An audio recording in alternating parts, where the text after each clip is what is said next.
Bonjour à toutes et à tous. Ce webinaire, comme l'a dit tout à l'heure Eric, c'est une première, pas tout à fait une première dans le secteur, mais c'est quand même une première. En tout cas, c'est une première pour nous. Et d'habitude, il y a quatre rencontres annuelles où on discute de sujets concernant la silver economy. Et avec le confinement, on a décidé de se réinventer un petit peu et puis d'inventer, de monter ce webinaire avec le thème qui était presque prémédité et qui est donc Senior connecté, mythe ou réalité. Donc tout d'abord, comme c'est la tradition, merci à tous ceux qui travaillent au quotidien et qui font la guerre contre cette épidémie. Et je pense aussi à nos adhérents, à certains de nos adhérents. Je pense aussi à Cyril d'Incomed qui est sur le front, qui livre des masques, qui livre des combinaisons et des gants. Je pense comme l'ensemble du Synapse, on pense à toutes les équipes de soignants et de personnel de santé, mais aussi aux EHPAD et puis petite touche personnelle, mais aussi à tous les intervenants à domicile qui sont les fourmis du quotidien et qui sont un rempart contre cette maladie en accompagnant le quotidien de nos aidés. Bref, merci à tous les participants pour cette première et merci à Up. Donc effectivement, j'assure la direction générale de Citizen, mais je remercie Up et je remercie Anthony que vous n'allez pas voir parce qu'il œuvre dans l'ombre, mais c'est notre DSI Citizen et c'est lui qui est à la manœuvre pour que vous puissiez lever les mains, pour qu'on puisse s'entendre et pour que ce webinaire se déroule de la meilleure façon. Quelques news en 2 minutes, quelques news du Synapse. On a commencé à travailler avec le pôle finance et innovation et je devais rencontrer le pôle Cap Digital dans la foulée, mais on a été coupé dans notre élan avec ce confinement pour commencer à travailler sur le rêve, sur notre projet de création d'un label sur la responsabilité, un label responsabilité entreprise, vieillissement. Et donc, ces travaux devraient s'engager à la rentrée, s'il n'y a pas trop de retard. Donc, ça, c'est une bonne nouvelle. Et autre bonne nouvelle aussi, c'est qu'on va poursuivre notre partenariat avec l'Université de Paris, anciennement Paris Descartes, ou c'est toujours Paris Descartes, je crois, mais ça va bientôt s'appeler Université de Paris. Et nous allons souhaiter aussi, j'espère, qu'ils pourront s'impliquer à nos côtés dans cette construction de ce référentiel.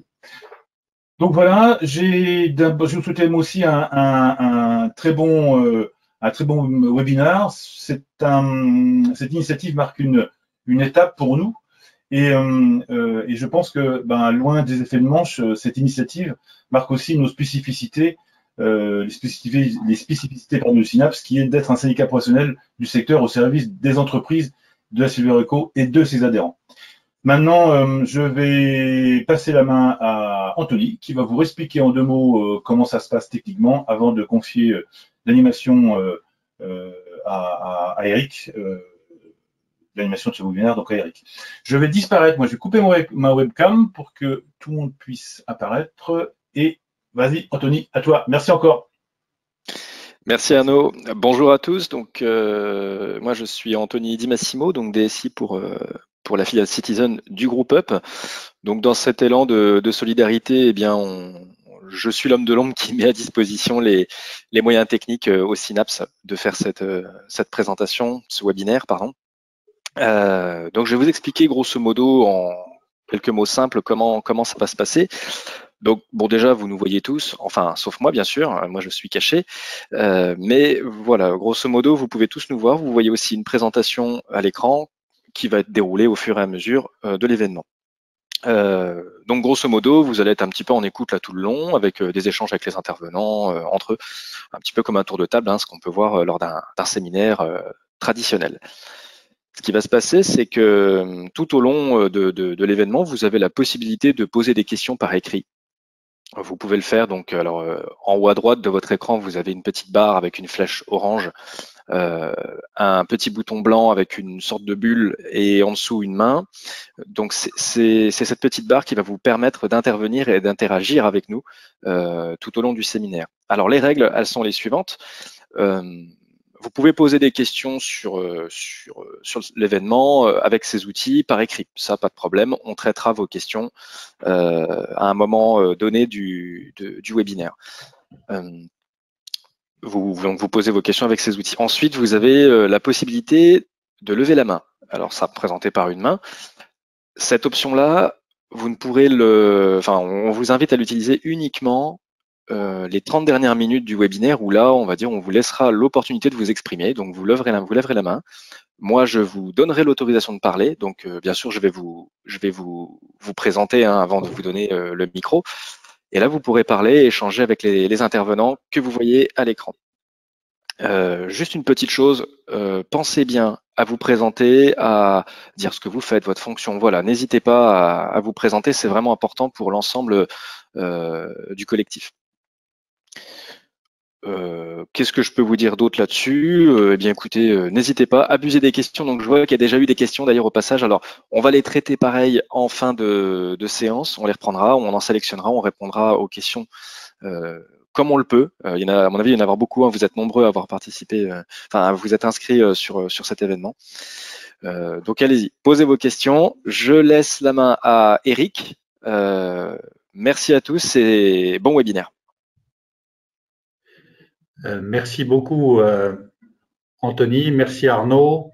Surtout, merci à vous tous parce que on est très nombreux. On est même plus nombreux que généralement, puisque physiquement, vous savez que normalement, nous sommes à l'Université de Paris-Descartes pour faire nos événements. Demain, on sera sans doute à l'hôpital Necker, qui a une très belle salle pour nous, et je remercie les participants de la nouvelle Université de Paris, qui est la fusion de Paris Diderot et Paris Descartes, qui devient Paris Université, de nous accueillir encore. Le partenariat démarrera dès que nous pourrons, dès que les fusions administratives seront faites.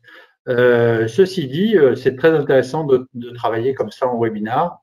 Donc, courage, parce qu'on va en avoir encore pour 1h20, quelque chose comme ça de webinar. On va essayer de l'animer pour vous. Première chose que je voudrais faire, c'est vous donner les datas sur, en fait, Senior Connecté, mythe ou réalité. Anthony, avant de présenter les participants, on va peut-être travailler sur ce partage-là, si tu veux bien me mettre le slide. Et vous dire aussi que au cours du webinaire, de façon à pouvoir l'animer un tout petit peu, vous allez avoir trois en fait quiz ou 3 questions-réponses que vous allez pouvoir auxquelles vous allez pouvoir jouer. Ils vont s'afficher en bas à droite et vous n'aurez pas les réponses tout de suite, sauf pour ceux qui seront sûrs de les avoir gagnées. Il n'y a rien à gagner sauf du plaisir et on vous donnera les réponses à l'issue de ce partage. Donc voilà, je vous rappelle le plan, c'est que on va parler des sociétés qui sont autour de la table. On a la chance d'accueillir, vous voyez, Adrien Bouvier, qui est cofondateur de Grand Mercredi. Et Grand Mercredi est un média tourné vers les seniors, mais aussi vers les enfants des seniors. Donc, c'est très intéressant d'avoir son point de vue. On a Sophie Topin, qui elle est la directrice générale de Tikizi. Tikizi, c'est la fameuse tablette ardoise, la BU de la Silver, à la Poste, la business unit. Elle est en charge de toute l'offre numérique et j'ai eu la chance de travailler en partenariat avec Culture et Compagnie et Sophie, et c'est quelqu'un d'extrêmement sympathique, bienveillant et professionnel. Ensuite, nous avons dans l'ordre Christelle Ayache. Vous voyez que on a un beau panel féminin dans le numérique. Moi, les étudiants, je suis content de voir qu'il y ait des femmes dans le domaine du numérique parce que ça fait toujours un peu peur, le numérique, le web, aux jeunes femmes. eh bien, vous voyez, là, il y a des jeunes femmes qui s'y intéressent, qui marchent très bien. Et merci Christelle. En plus, elle est hyper branchée. Elle est la responsable R&D de la communauté santé chez Cap Digital. Progressivement, ils nous rejoignent, ils travaillent avec nous, ils nous aident. Et comme l'a annoncé Arnaud, ils vont progressivement nous donner tous leurs inputs. Merci encore Christelle d'être avec nous. Puis, nous avons la chance d'avoir avec nous Armel de Naxin, qui est, lui, branché de Saint-Malo. Salut Armel, tu vas bien? Oui, j'avais coupé mon micro. Oui, tout va bien, merci. Très bien, voilà. Tout va bien. Armel, je t'entends. Très sage, mais merci ce qui caractérise la sagesse, en effet. D'être détaché aujourd'hui, alors que ton quotidien en ce moment est très fort. Tu as signé avec de nombreuses maisons de retraite pour en fait casser l'isolement des personnes âgées en ce moment, avec Partager Vie, qui est une très belle association. Et j'ai entendu ce matin Sophie Ouassar de Corian s'insurger contre effectivement le fait qu'on coupe les gens des familles. Je pense que c'est un vrai coup de gueule. Elle a raison. Il y a ce que vous appelez, ce qu'on appelle dans le métier le syndrome de glissement. Et le syndrome de glissement, je vous dis pas, on glisse vers quoi, Sophie Boissard a mentionné aussi ce matin dans le journal son réseau interne, le réseau social à destination des familles et des résidents. Et on est très fiers parce que c'est Famille Léo dont elle parlait. Corian Génération, qui est donc effectivement. Voilà. C'est bien approprié le Famille Léo, et c'est parfait en marque blanche. Merci Armel. Ensuite, nous avons, je crois, Johan Letiec. Alors, Johan, il est là. Vous n'avez pas sa caméra parce que dans certains secteurs, on en reparlera, il n'y a pas beaucoup de Wi-Fi ou de câbles. Johan, il a travaillé longtemps pour le groupe Up. Il est toujours dedans et il s'est rapproché de Arnaud et de ses équipes. Et il est très au courant et au cœur de l'actualité, puisque Dôme, dont il a dirigé longtemps les équipes commerciales, est un hub qui sont attachés à chacune des sociétés de services à la personne, ou la plupart, ou les plus grandes, ou les meilleures, peu importe, et avec les CCAS, donc il nous donnera son éclairage là-dessus.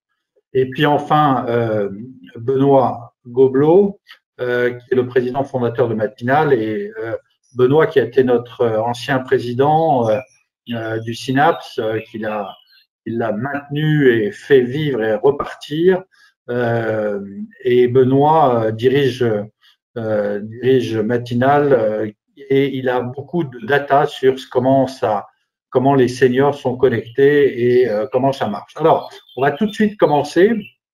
Je crois que j'ai oublié personne. Après, oui, moi, ça n'a aucun intérêt. Donc, tu feras tourner ce slide. Ce que je voudrais, c'est vous donner quelques datas que j'ai récoltées en préparant cet atelier. Tout d'abord, la première chose, c'est que j'aime bien qu'on nous compare un peu à l'étranger. Vous allez voir pourquoi je dis ça. C'est que, en fait, en termes d'espérance de vie, vous voyez que la France est pas très loin du Japon. Donc, c'est vrai qu'on a une bonne santé, qu'on se protège bien, etc. Mais on est le premier qui part le premier à la retraite. Donc, c'est quand même quelque part, ça veut bien dire ce que ça veut dire, c'est-à-dire que progressivement, je pense que nous allons partir de façon plus seigneuriale à la retraite, parce qu'on est de plus en plus en bonne santé. Ça, c'est la première chose. Deuxième chose, c'est que on a le taux d'activité des seniors le plus bas des pays occidentaux, ce qui pose quand même un sacré problème. Vous voyez en bas à droite de notre schéma, le taux d'activité des plus de 65 ans, c'est 3%, alors qu'aux États-Unis, c'est 19%, mais en Allemagne, c'est le double déjà. Au Royaume-Uni, c'est 10%. Et dans les 55-64 ans, c'est-à-dire la tranche d'âge Benoît, de moi, d'Arnaud, vous voyez 53% de ces gens-là. Alors que on n'a pas l'impression, mais Benoît, mais on est en forme quand même, non? Voilà. Il semblerait, effectivement. Merci, Eric. Voilà. Ensuite, je voudrais, par rapport aux data connectées, donc de ces seniors qui partent de plus en plus à la retraite, slide numéro 2, s'il te plaît. Dans ces, voilà, les seniors de plus de 65 ans, en fait, 72% consultent des sites d'actualité et de voyage, 11% téléchargent des films d'ailleurs, considèrent à 50% que le web est indispensable. Vous verrez qu'il y a des statistiques encore plus importantes. 25% se rendent sur des forums, 21% consultent des sites pour adultes. Je ne vous fais pas de dessin, ça veut dire que leur activité est encore tout à fait présente. Quant à la vie quotidienne, 19% considèrent que le web est indispensable. Dans les activités, on le reverra tout à l'heure, donc je propose de passer au slide suivant. Et je tiens à remercier les Senioriales qui ont fait une très belle étude en 2017 sur les seniors et le web. Là, vous voyez, par usage, en fait, par outil, en fait, l'utilisation des smartphones sur les tranches d'âge qui nous occupent. Et vous voyez que progressivement, l'ordinateur, les 60-69 ans, ils sont à 76%, alors que l'ensemble de la population est à 80%. Les smartphones, c'est de 2017, 35%. Et les tablettes tactiles, ça c'est de plus en plus, enfin Armel nous en reparlera très certainement tout à l'heure, et Benoît, c'est très, très intéressant, mais ça marche très bien. Et évidemment, Internet, les seniors s'en servent autant que la moyenne nationale, et un senior sur deux de plus de 70 ans se sert d'Internet tous les jours, et ils ont du temps. Ensuite, il y a le prochain slide qui va nous expliquer un petit peu, en fait, les seniors représentent 24% des internautes, 11 millions. Si vous rapprochez 11 millions des 15 millions de seniors de plus de 65 ans, il y a des débats là-dessus, vous voyez que c'est quand même très important. Ils passent 14 heures par semaine sur Internet, alors c'est sans doute moins que les ados, mais c'est déjà beaucoup, et c'est en tous les cas plus que vous. Et vous voyez que par rapport au slide précédent où je disais que 49% l'utilisent, 92% considèrent qu'Internet leur facilite la vie quotidienne. Ensuite, j'ai un autre slide sur l'usage des réseaux sociaux, des freins. Et là, il n'y a pas de commentaire. Je mets no comment parce que ils ont peur, de la violation de leurs données personnelles. Donc, je pense que la RGPD va commencer à les rassurer. Ils n'ont pas d'intérêt immédiat là-dessus. Vous verrez que Benoît a une analyse assez intéressante, je dirais même très intéressante, sur ce sujet-là. L'intérêt, c'est le partage. Il reviendra là-dessus. Est-ce qu'ils sont dépassés par l'outil Internet? Oui et non. Et l'ordinateur, ça dépend des tranches d'âge, est trop compliqué à utiliser, mais des solutions comme Facilotab ou Ardoise, et là, je crois que Sophie va nous parler de ces au moins 30 000, voire 40 000 abonnés à Ardoise, qui est un vrai succès, permettent de dépasser la problématique de l'ordi trop compliqué. Enfin, les réseaux sociaux, vous voyez que 43% des plus de 65 ans sont inscrits sur les réseaux sociaux. Alors, je dis pas que tous qui sont sur Instagram et sur Pinterest, j'ai pas les stats, mais YouTube, c'est sûr. Facebook, peut-être que Armel nous en reparlera, même s'ils ont une stratégie via des prescripteurs plus jeunes. Et Skype, c'est certain que là, en ce moment, avec le confinement, ça se développe. Et alors, les réseaux sociaux, pourquoi faire? Quelques-uns pour communiquer. Serge Guérin est très fort là-dessus, mais il n'est pas encore senior, lui, il est tout jeune. se divertir, s'informer et partager des photos et des vidéos. Et c'est certain que WhatsApp… Serge Guérin, il est seigneur, hein. Pardon? Serge Guérin, il est seigneur, hein. Les seniors, c'est un seigneur, tu veux dire, oui. Ah oui, tu as dit tout à l'heure, tu as parlé de la tranche 55-64 ans. Je connais bien Serge, il est vraiment dedans, hein. Je sais, mais je plaisante parce qu'il aime bien. Il aime bien être jeune, c'est pas parce qu'il n'a pas de cheveux, hein. J'ai compris. Comme je sais qu'il va se brancher à un moment, voilà. 35% des seniors sont sur les réseaux sociaux, au moins une fois par semaine, et vous voyez, 21%, vous voyez peut-être pas très bien, pour les plus de 80 ans. C'est-à-dire que un Français sur 5 de plus de 80 ans va sur les réseaux sociaux. Et 35%, près de 36% des retraités se connectent aux réseaux sociaux pour voir ce qui s'y passe. Évidemment, le réseau favori des seniors, c'est Facebook, ensuite Skype et maintenant Twitter qui apparaît. Voilà.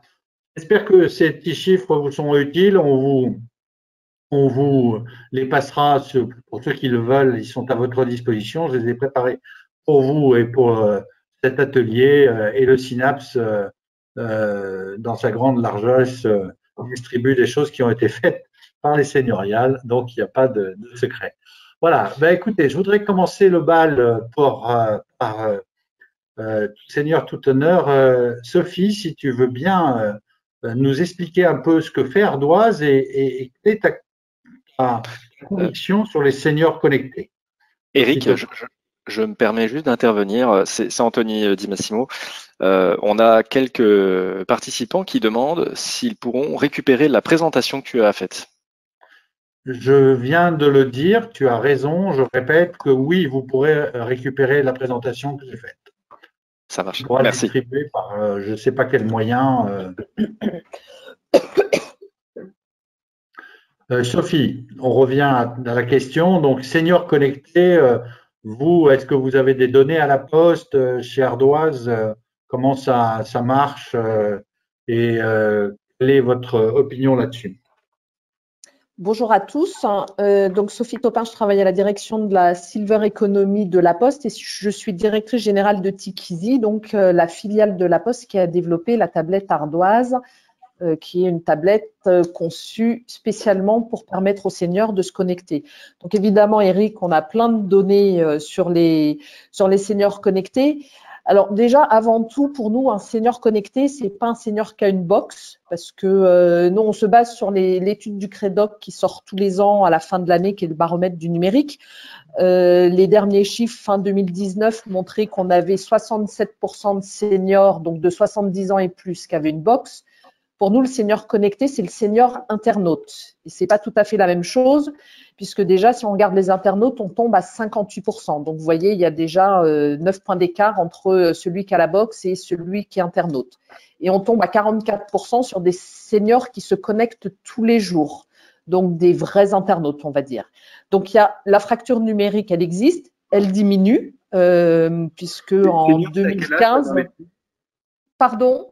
Sur l'exemple cité, senior est à quel âge?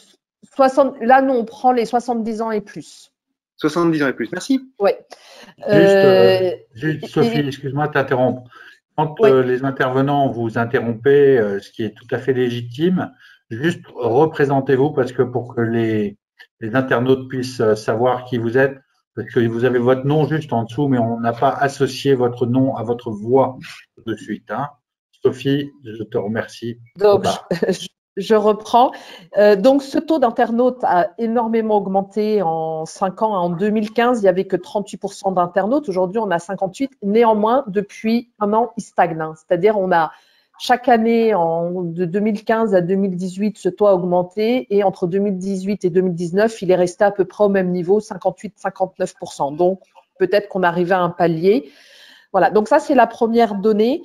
C'est le taux d'internautes. Donc, il y a encore une vraie fracture numérique. Les freins, Eric, tu en as parlé. J'avais prévu d'en parler. J'ai les mêmes que ceux que tu as présentés. Des terminaux trop complexes. Les usages, ça c'est important. Les seniors ne comprennent pas forcément à quoi ça va leur servir d'être connectés. La crise sanitaire aujourd'hui va peut-être leur permettre de se rendre compte de l'intérêt d'être connecté. Mais en tout cas, jusqu'à maintenant, les usages étaient souvent incompris. Problème de sécurité des données, tu en as parlé. D'où l'intérêt d'avoir des produits, des tablettes ou des ordinateurs qui ont été conçus spécialement pour les seniors, d'où la tablette ardoise. Et nous, qu'est-ce qu'on apporte aux seniors qui veulent se mettre au numérique?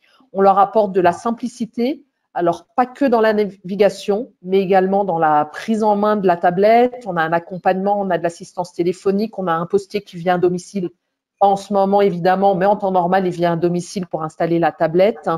On a du contenu qui a été pensé directement pour les seniors. Donc le senior, il achète une tablette clé en main. Dès qu'il a sa tablette, il peut l'utiliser directement. Il peut quand même aller charger des applications sur le Play Store, mais il n'est pas obligé. Il a déjà tout ce qu'il faut sous la main, de l'actualité, des jeux, du programme télé, de la recherche Internet, sa messagerie, voilà, plein d'autres applications. Culture et compagnie qu'on avait mis, donc qui avait été développé par Eric notamment. Voilà, donc on propose plein de contenus dédiés aux seniors. Et puis, on en reparlera tout à l'heure sur la connexion, mais pour ceux qui n'ont pas de box, on propose aussi une solution avec une carte SIM. Donc, à ce jour, Eric, tu en as parlé, on a vendu plus de 60 000 tablettes, donc on a commencé à les vendre en octobre 2016. Donc, plus de 60 000 tablettes essentiellement en B2C, mais on fait également un petit peu de B2B et beaucoup en ce moment. Tu as parlé d'Armel et Familéo qui doit beaucoup se vendre en ce moment en EHPAD. Eh bien, nous aussi, on vend énormément de tablettes en EHPAD puisqu'on se rend compte aujourd'hui que les seniors pas connectés, dans ces périodes difficiles, c'est pas facile. Donc, on vend énormément en EHPAD. Sur les usages, on en a évidemment, on a 3 ans et demi maintenant de vente derrière nous. Donc, on sait ce que les seniors utilisent plus sur la tablette. Le premier usage, c'est la recherche sur Internet, classique. Deuxième usage, ce sont les jeux. Donc, les seniors adorent jouer. Troisième usage, la messagerie. Et après, on se rend compte que on a préchargé un certain nombre d'applications, mais que nos clients vont charger ou consulter d'autres sites. Et je peux vous donner un petit peu, nous, notre top 5 des sites qui ont été ajoutés en favoris sur la tablette. En premier, c'est Marmiton. En deuxième, la Banque Postale. Bon, il se trouve qu'on a beaucoup de clients qui sont clients de la Banque Postale. Hein. C'est la Banque Postale, c'est la banque des seniors. Donc, voilà. En 3, YouTube. Eric, tu en as parlé. Donc, nous, on le voit bien, ça revient. En 4, impôts.gouv. Hein. Donc, tout ce qui est démarche administrative, ça reste important pour eux. Et en 5, Page Jaune. Et les sites les plus consultés, donc là, ce n'est pas ceux qui sont ajoutés en favoris, mais qui sont les plus consultés. On retrouve Facebook, tu en as parlé aussi, Eric, assez surprenant. Mais bon, effectivement, Facebook est très prisé par les seniors. 20 minutes, Le Bon Coin, impôts.gouv encore et la Banque Postale. Voilà, ça vous donne un peu une image des usages, mais finalement, rien n'est révolutionnaire. Finalement, nos seniors utilisent Internet comme vous et nous au quotidien. Juste une dernière information sur la moyenne d'âge. À l'achat, on est sur une moyenne d'âge de 72 ans. Donc, en moyenne, nos clients qui acquièrent ardoise ont 72 ans. Donc, c'est pour ça que nous, on regarde surtout les 70 ans et plus. Donc, on est sur des seniors encore jeunes et autonomes. Donc, le mythe est devenu réalité. Peut-être que c'est quelque chose d'intéressant. Moi, je voudrais laisser là. Merci beaucoup, Sophie, pour ce panorama factuel et très complet. Et bravo pour ce que vous faites. J'aimerais que Benoît Gobelot, le président de Matinale, nous explique un peu, lui, sa vision, qui est peut-être un petit peu plus disruptive sur ce monde des seniors. Bonjour, donc Benoît Gobelot, président de Matinale, comme l'a indiqué Eric.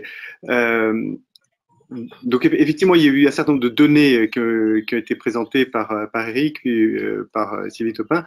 Dans les deux cas de figure, ça souligne effectivement, c'est logique, les seniors utilisent de plus en plus Internet. Mais la question qui reste, c'est pour beaucoup d'entreprises, comment utiliser Internet et est-ce que ça a vraiment du sens?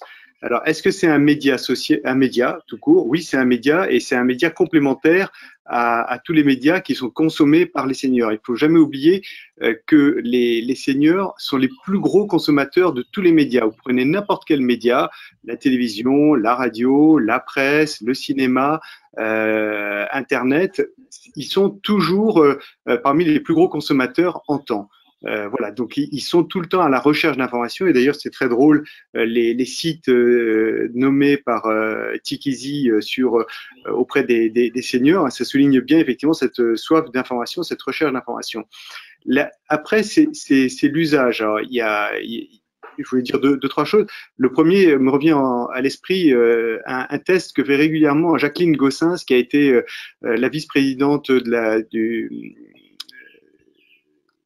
j'ai oublié le nom, enfin bref, un syndicat de la gérontologie, et qui s'amusait à faire travailler tous les jeunes qui intervenaient dans la silver economy en leur disant prenez une feuille de papier, une plume sergent-major, trempez-la dans un encrier et écrivez 10 fois vivre c'est changer, changer c'est vivre, et ils se rendaient compte qu'ils n'y arrivaient pas parce que c'est très compliqué d'apprendre à écrire. Voilà. Et de la même manière, l'usage, il n'est pas évident. Et après, l'autre chose où très souvent les gens confondent, c'est le fait de pouvoir communiquer à travers Internet et le fait de pouvoir vendre avec Internet. Et surtout là où je veux mettre un certain bémol, et c'est valable pour l'ensemble de la population française, c'est la FEVAD qui le souligne, hein, tout de même, c'est pas moi.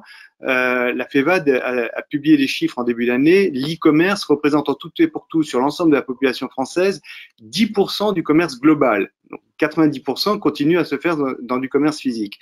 Et sur ces 10%, 55% concernent des sites de services, Voyage SNCF, Booking.com, Airbnb, où là, effectivement, on trouve de nombreux seniors parce qu'ils aiment bien voyager, donc ce qui ne nuit pas, mais ça représente 5,5% de l'ensemble du commerce physique en France.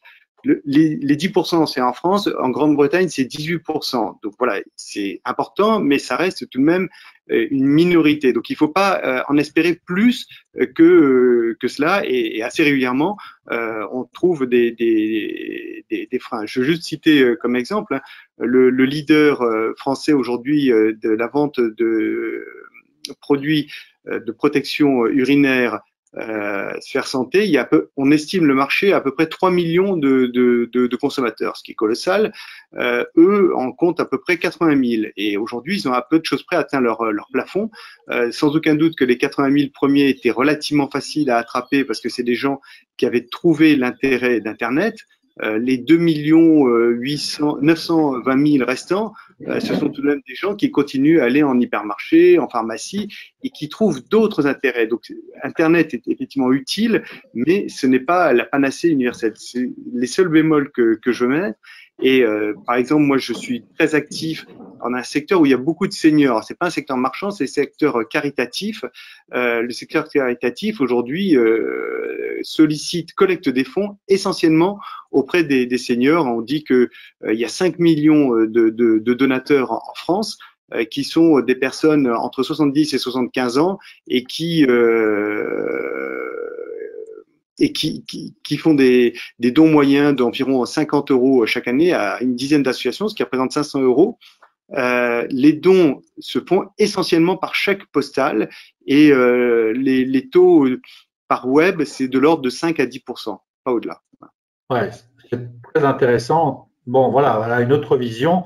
Un peu, on en reparlera dans la deuxième partie sur la fracture numérique, mais là, vous voyez que vous avez des chiffres et des analyses sociologiques, mais aussi des analyses de marché qui sont intéressantes.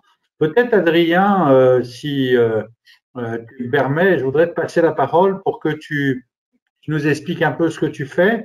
Et tu as un métier assez particulier aussi de prescripteur.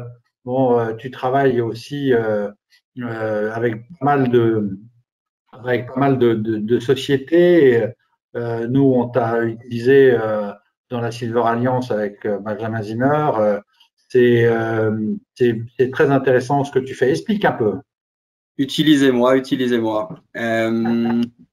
Bonjour à tous et merci pour cette introduction. Alors, je vais présenter très rapidement Grand Mercredi, qui je pense n'est pas connu de tous. Grand Mercredi, une société qu'on a fondée avec mon associé Sophie il y a 5 ans maintenant, avec une volonté, et ça rejoint clairement la thématique du jour, qui était de rentrer sur le marché des seniors, mais en faisant fi de l'appellation senior. Et j'y reviendrai peut-être dans la deuxième partie de mon introduction, qui est en fait, c'est quoi le senior et c'est qui le senior, qui même quand on pose senior, mythe et réalité, mais en fait, de qui parle-t-on? Grand Mercredi, donc, est une entreprise qui a une volonté de rentrer sur le marché des seniors par le prisme de l'intergénérationnel et de la famille, et donc de plutôt essayer de remplacer la terminologie senior, qui est une terminologie dans laquelle les gens ne se reconnaissent pas forcément et ne se sentent pas forcément valorisés, par une approche familiale et grand-parentale, sachant que quand on s'adresse aux grands-parents, on s'adresse grosso modo à 85% du marché de ce qu'on appelle les seniors. Et encore une fois, ça dépend à partir de quel âge on les traite. Ça, c'est le postulat de base. Donc, on a créé cette entreprise il y a 5 ans avec une activité numéro 1 qui est une activité de médias et de médias digital. Donc, comme tout média, on a des lecteurs qu'on accompagne dans leur vie de grands-parents au quotidien et qu'on accompagne énormément en ce moment puisqu'ils sont connectés plus que jamais. Et on a un business model avec des annonceurs qui sont donc des marques qui ont envie de rentrer en contact et en relation avec cette population-là. Un média digital qu'on a construit en repartant des usages justement de cette cible et en créant, je pourrais en parler pendant des heures, mais des communautés de lecteurs, notamment… Non, pas des heures. Mais justement, je fais très vite, au travers de communautés notamment de CRM sur la newsletter et sur les réseaux sociaux, on en parlait tout à l'heure, en particulier sur Facebook, où on va peut-être pendant la conférence dépasser les 250 000 fans sur la page de Grand Mercredi et les 2 millions de personnes atteintes chaque semaine. Donc, on a un média résolument digital, donc pour nous, la connectivité des seniors sur le digital, elle est actée et en plus, je veux dire, le sens de l'histoire joue en notre faveur. C'est-à-dire qu'aujourd'hui, ce qu'on appelle le jeune senior connecté qui a 60 ou 65 ans, dans 5 ans, dans 10 ans, on se posera absolument plus les questions de savoir est-ce qu'il a une tablette, pas une tablette, etc. Donc, la question de la connexion d'aujourd'hui et des populations d'aujourd'hui déconnectées, et nous, on estime la fracture digitale plutôt au-delà de 75 ans, elle se pose pour, en effet, malheureusement, la génération de ce qu'on peut appeler, nous, chez Grand Mercredi, dans notre petit jargon interne, plutôt les aînés. Donc, on est un média, on a aujourd'hui 2,5 millions de lecteurs chaque mois qui ont plutôt entre 60 et 62 ans de moyenne d'âge, donc qui sont des jeunes seniors connectés, qui sont digitalisés, qui sont équipés à plus de 50% de smartphones, qui consultent, nos newsletters sont ouvertes à 80% sur mobile et tablette. Enfin, donc voilà, donc ça, l'équipement, il n'y a plus de questions là-dessus sur les gens à qui on parle. On a un métier de média, on a un métier, ce qu'on appelle nous, de producteur de contenu, donc on est aussi agence de création pour beaucoup de marques qui jugent que le ton de Grand Mercredi, notre manière de s'adresser à cette cible, c'est-à-dire passer d'une logique un peu stigmatisante de seniors à une logique plutôt valorisante d'un rôle de grands-parents moteur dans la vie de famille et dans la société, est plutôt pas trop bête. Donc, on leur produit du contenu et de leur marketing. Et puis, on a aussi une nouvelle activité qui est un cabinet de conseil. On fait beaucoup d'études puisqu'on a 2,5 millions de lecteurs à qui on peut parler tous les jours pour des grandes compagnies d'assurance et autres en les aidant à construire leur positionnement auprès de cette cible. Donc ça, c'est en gros très rapidement pour l'activité de Grand Mercredi. On a 5 ans, on est plus de 30 collaborateurs, théoriquement à Neuilly, mais aujourd'hui à peu près aux 4 coins de la France. Et pour ma part, je ne suis pas en Bretagne, mais dans le Limousin. Voilà. Après, pour revenir au sujet, en effet, du jour, je trouve ça hyper intéressant de se poser la question et je rejoins plein d'analyses posées par Benoît Gobelot, que je ne connaissais pas avant. Je suis ravi. Je pense qu'on partage pas mal d'analyses qui sont, en fait, ce qui est intéressant, c'est déjà, c'est qui les seniors? Est-ce que, je rappelle, dans une entreprise, quand on est DRH, on considère un employé comme senior à partir de 45, 50 ans. Quand on est l'administration et on a une carte vermeille à partir de 60, 62 ou 65 ans, je ne sais même plus. Quand on pose la question aux gens, est-ce que vous vous considérez comme senior? C'est plutôt aujourd'hui, à 68 ans, qui commencent à nous dire oui. Et demain, ce sera plutôt 75 ans, quoi, très clairement, puisqu'ils sont en forme, actifs, etc. Donc déjà, qui sont les seniors? Ça, c'est la première chose. Donc, en effet, il y a une grande disparité et au-delà des âges, dans le niveau de connexion des seniors. Le fait est, c'est qu'on peut se dire que les gens qui sont partis à la retraite entre il y a 5-7 ans et maintenant ont déjà bossé avec les outils numériques. Donc, de fait, dans leur vie quotidienne, c'est des outils qui sont très présents. Et donc, de fait, ils sont plus connectés que les autres. Et encore une fois, la tendance va aller en s'accélérant. Et les usages digitaux des seniors de demain seront équivalents à des cadres d'entreprise qui ont aujourd'hui 55-60 ans. Dans 10 ans, aucun problème là-dessus. Donc ça, c'est un peu pour moi la nébuleuse qu'il y a autour de la terminologie senior qui, chez nous, chez les Grands Mercredis en tout cas, est toujours assez difficilement palpable.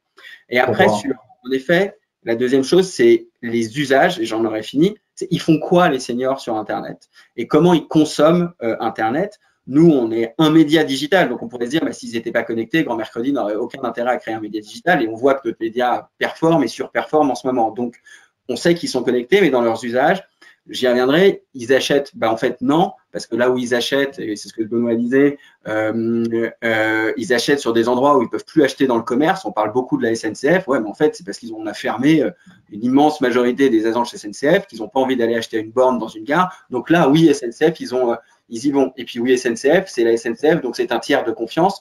Donc toutes les autres logiques de sécurité posées par Sophie Topin tout à l'heure sont à peu près levées là-dessus. Mais demandez aux seniors ce qu'ils pensent d'Amazon, demandez aux seniors ce qu'ils pensent de faire un drive avec Carrefour, et vous aurez une vision tout à fait différente.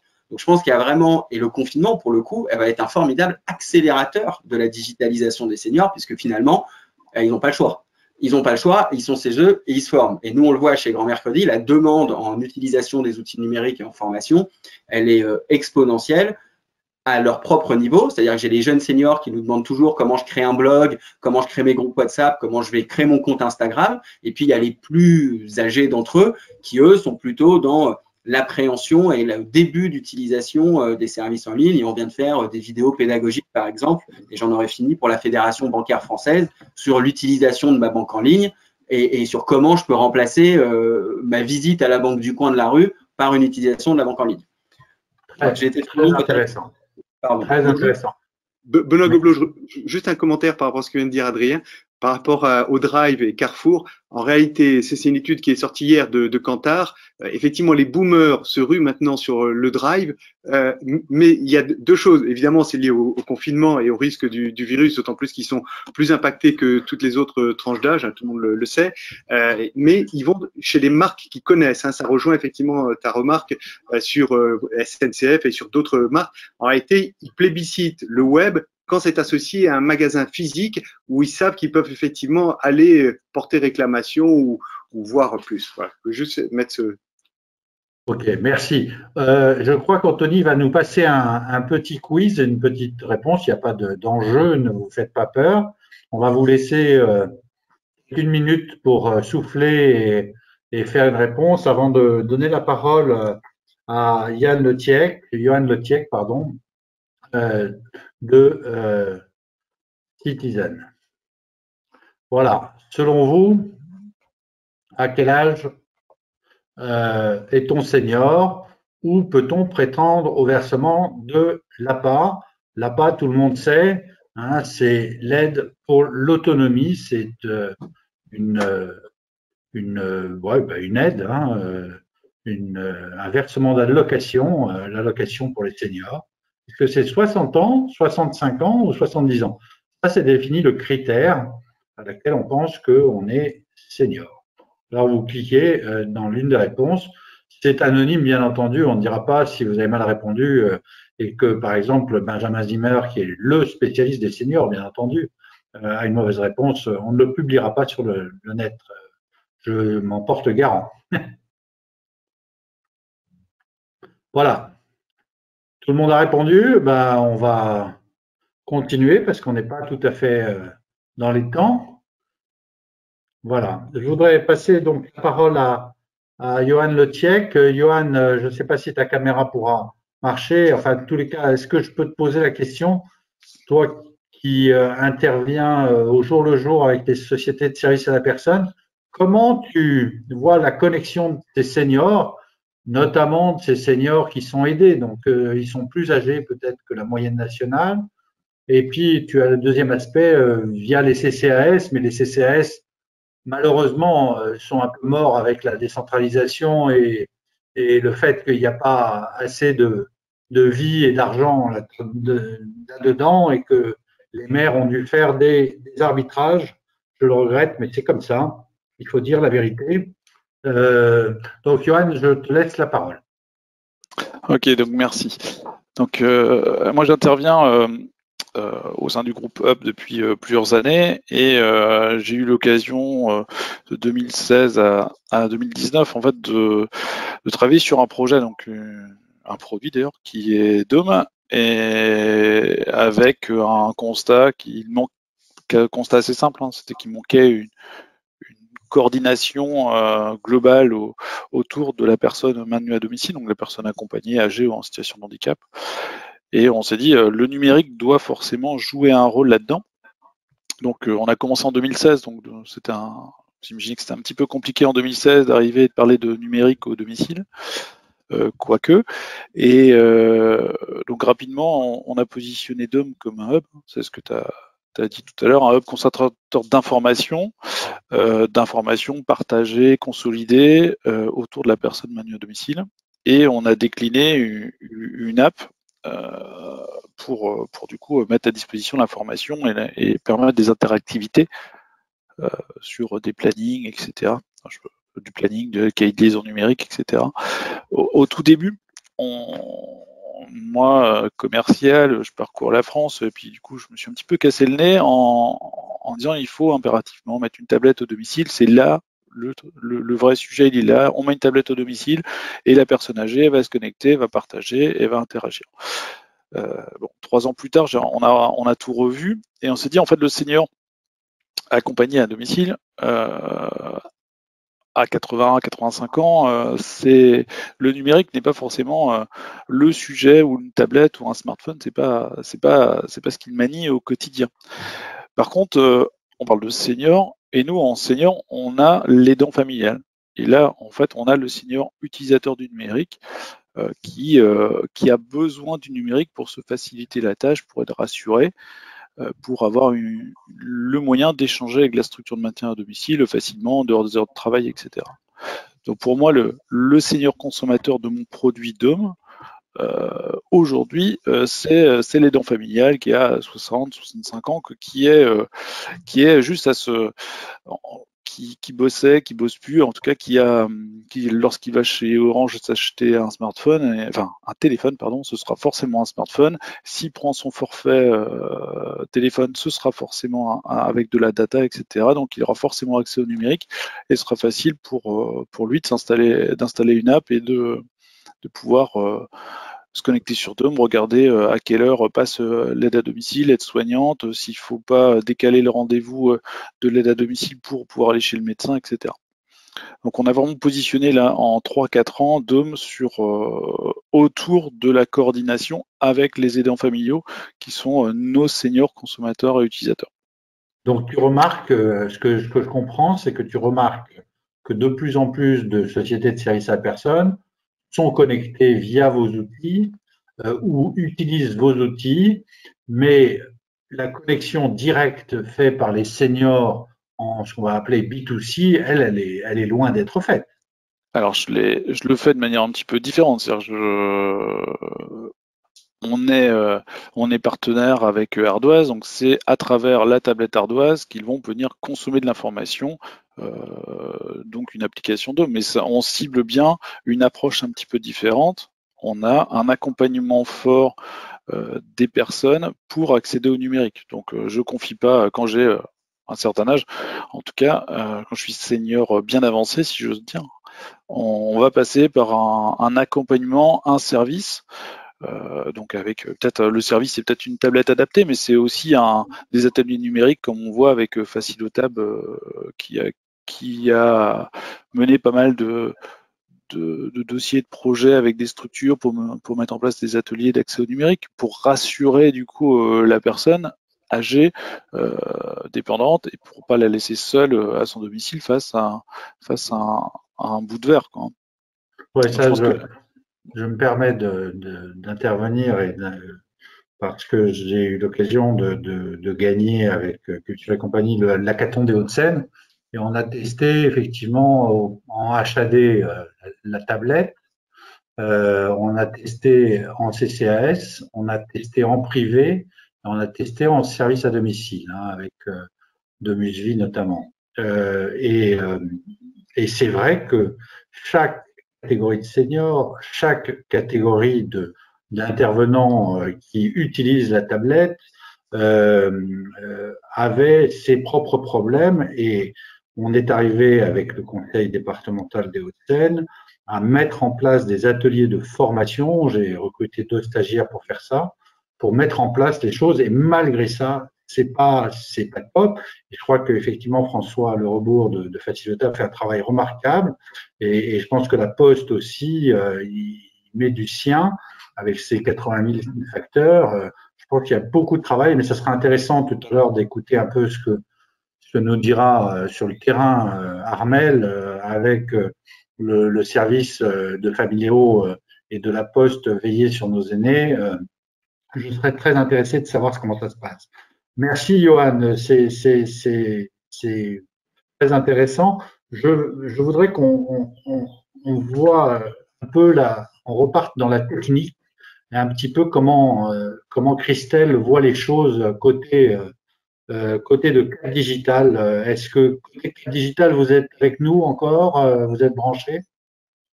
Oui, bonjour. Je vais essayer de recadrer ma caméra si ça marche. Bonjour, vous m'entendez bien? Ça va? Bonjour à tous. Du coup, donc Christelle Ayage de Cap Digital. Moi, ça fait donc une dizaine d'années que je m'occupe de la communauté santé qui a démarré il y a 10 ans chez Cap Digital. Cap Digital, c'est un pôle de compétitivité, juste pour rappel, et on s'occupe du numérique depuis toujours, de la ville durable en particulier aussi depuis 2 ans qui nous a rattrapé, voilà. La ville durable qui est aussi très importante par rapport à l'habitat, enfin entre autres l'habitat connecté qui est aussi en lien avec tout ça.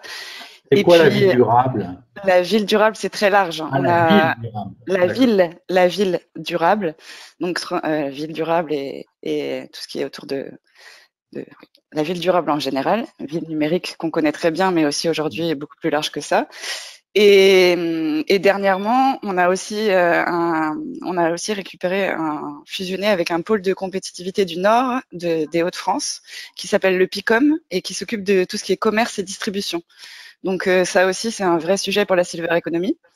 Donc moi, je m'occupe de la santé chez Cap Digital. En fait, la spécificité, c'est on s'occupe donc, on est un grand réseau d'acteurs, beaucoup de startups, de petites entreprises, aussi, on regroupe aussi des grands groupes membres de Cap Digital. La Poste, depuis des années, par exemple, est membre de Cap Digital. Des mutuelles aussi, comme le groupe Vive. Et puis, on regroupe aussi, et c'est bien la spécificité, des acteurs publics, donc ces établissements de recherche, laboratoires, écoles, en informatique, mathématiques, très technologiques, mais aussi sciences humaines et sociales.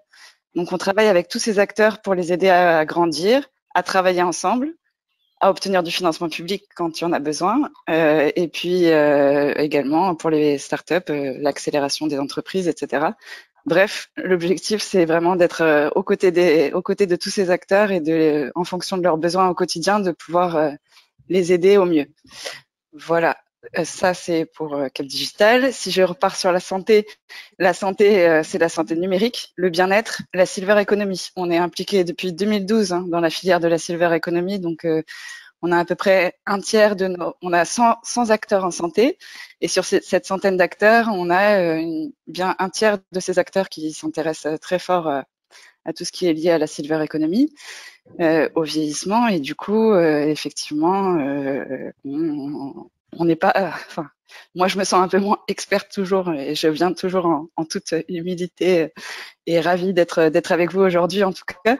Mais effectivement, je me posais, j'avais peut-être juste, j'avais une question en fait pour Sophie au départ, ce qui m'intéressait en fait sur les 60 000, puisqu'elle a donné un chiffre de 60 000 tablettes, en parlant d'une grosse proportion de B2C. Je me demandais en fait quelle était cette proportion. Ça m'intéressait en fait d'avoir sur ces 60 000 tablettes en fait en B2C. Combien de pourcentage à peu près ça représentait, s'il te plaît, Sophie? Ouais. Donc, je reprends la parole. Effectivement, aujourd'hui, on vend. Alors, je vais mettre à part depuis le mois de mars, parce qu'on vend quasiment plus en B2C, on vend énormément en B2B, mais hormis cette période un peu spécifique, on fait à peu près 85% de nos ventes en B2C et 15% en B2B. Et en B2B, ce sont des associations pour des seniors, beaucoup de CCS, des associations d'aide à la personne. Essentiellement, ce sont nos principaux clients en fait en B2B pour faire de l'inclusion numérique en fait, pour former les seniors au numérique. D'accord. Ouais, c'est intéressant d'avoir ces informations. Étonné aussi, mais ça c'est par les chiffres que tu as pu donner aussi au départ, Eric, mais ce que toujours le fait de ne pas stigmatiser, etc. J'avais essayé de regarder un peu des choses autour des équipements, des smartphones.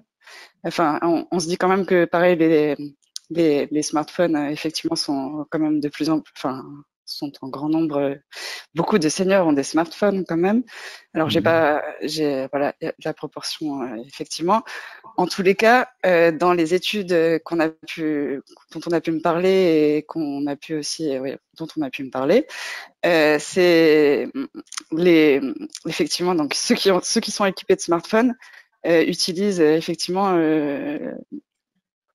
sont conscients en tout cas de ne pas utiliser l'ensemble des fonctionnalités effectivement et du coup. Rassuré.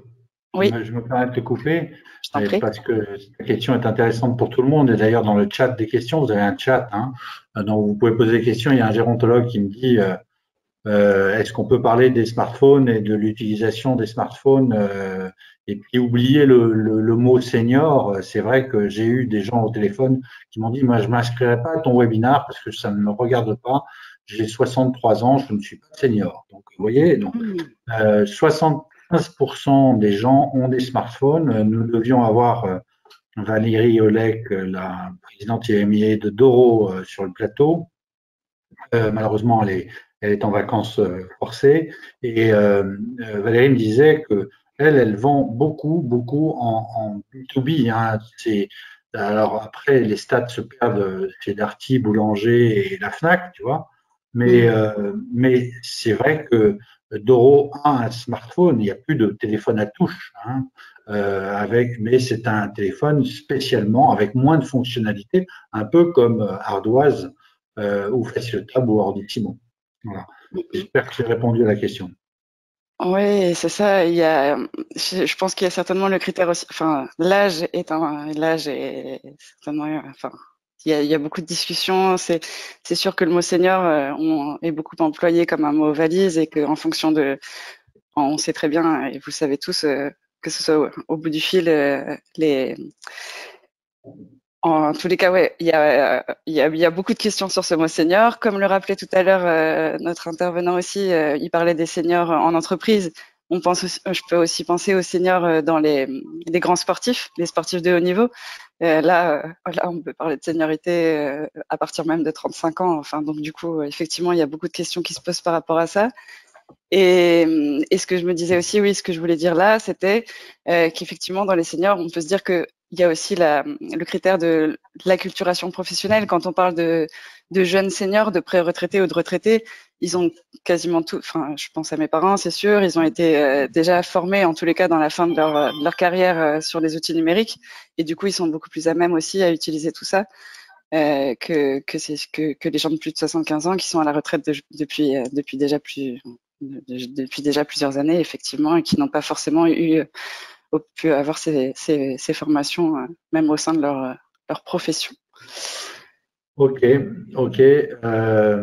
Oui, donc merci beaucoup sur ce témoignage sur le digital et puis j'interviendrai dans la deuxième partie. Là, je voudrais que Armelle nous fasse part un peu de ses expériences. Ses expériences, pardonnez-moi. Là, il y a Google Home qui s'est mis en place sur mon chat. Armelle, est-ce que tu peux nous expliquer à la fois ce que tu fais, mais surtout, toi, ton expérience depuis maintenant 4-5 ans sur les seniors connectés, parce que là, tu as accumulé, comme Sophie, beaucoup d'expérience terrain. On a à la fois les conceptuels, les pubards. Il n'aime pas que je dise ça, Benoît, que c'est pas un pubard, c'est une agence de conseil experte en marketing communication des seniors, pardonnez-moi, et puis Grand Mercredi, tout ça. voilà, le plateau que vous avez aujourd'hui, je pense, est assez représentatif. Il y a quand même des questions très intéressantes dans le chat. Hein. N'hésitez pas à continuer et juste avant que Armel, si tu le permets, tu n'interviennes, je voudrais que la deuxième question piège puisse être posée. On y va. Anthony, s'il te plaît, question.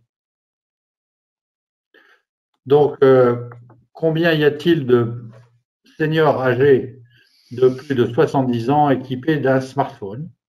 Est-ce que c'est 54%, 30% ou 12%?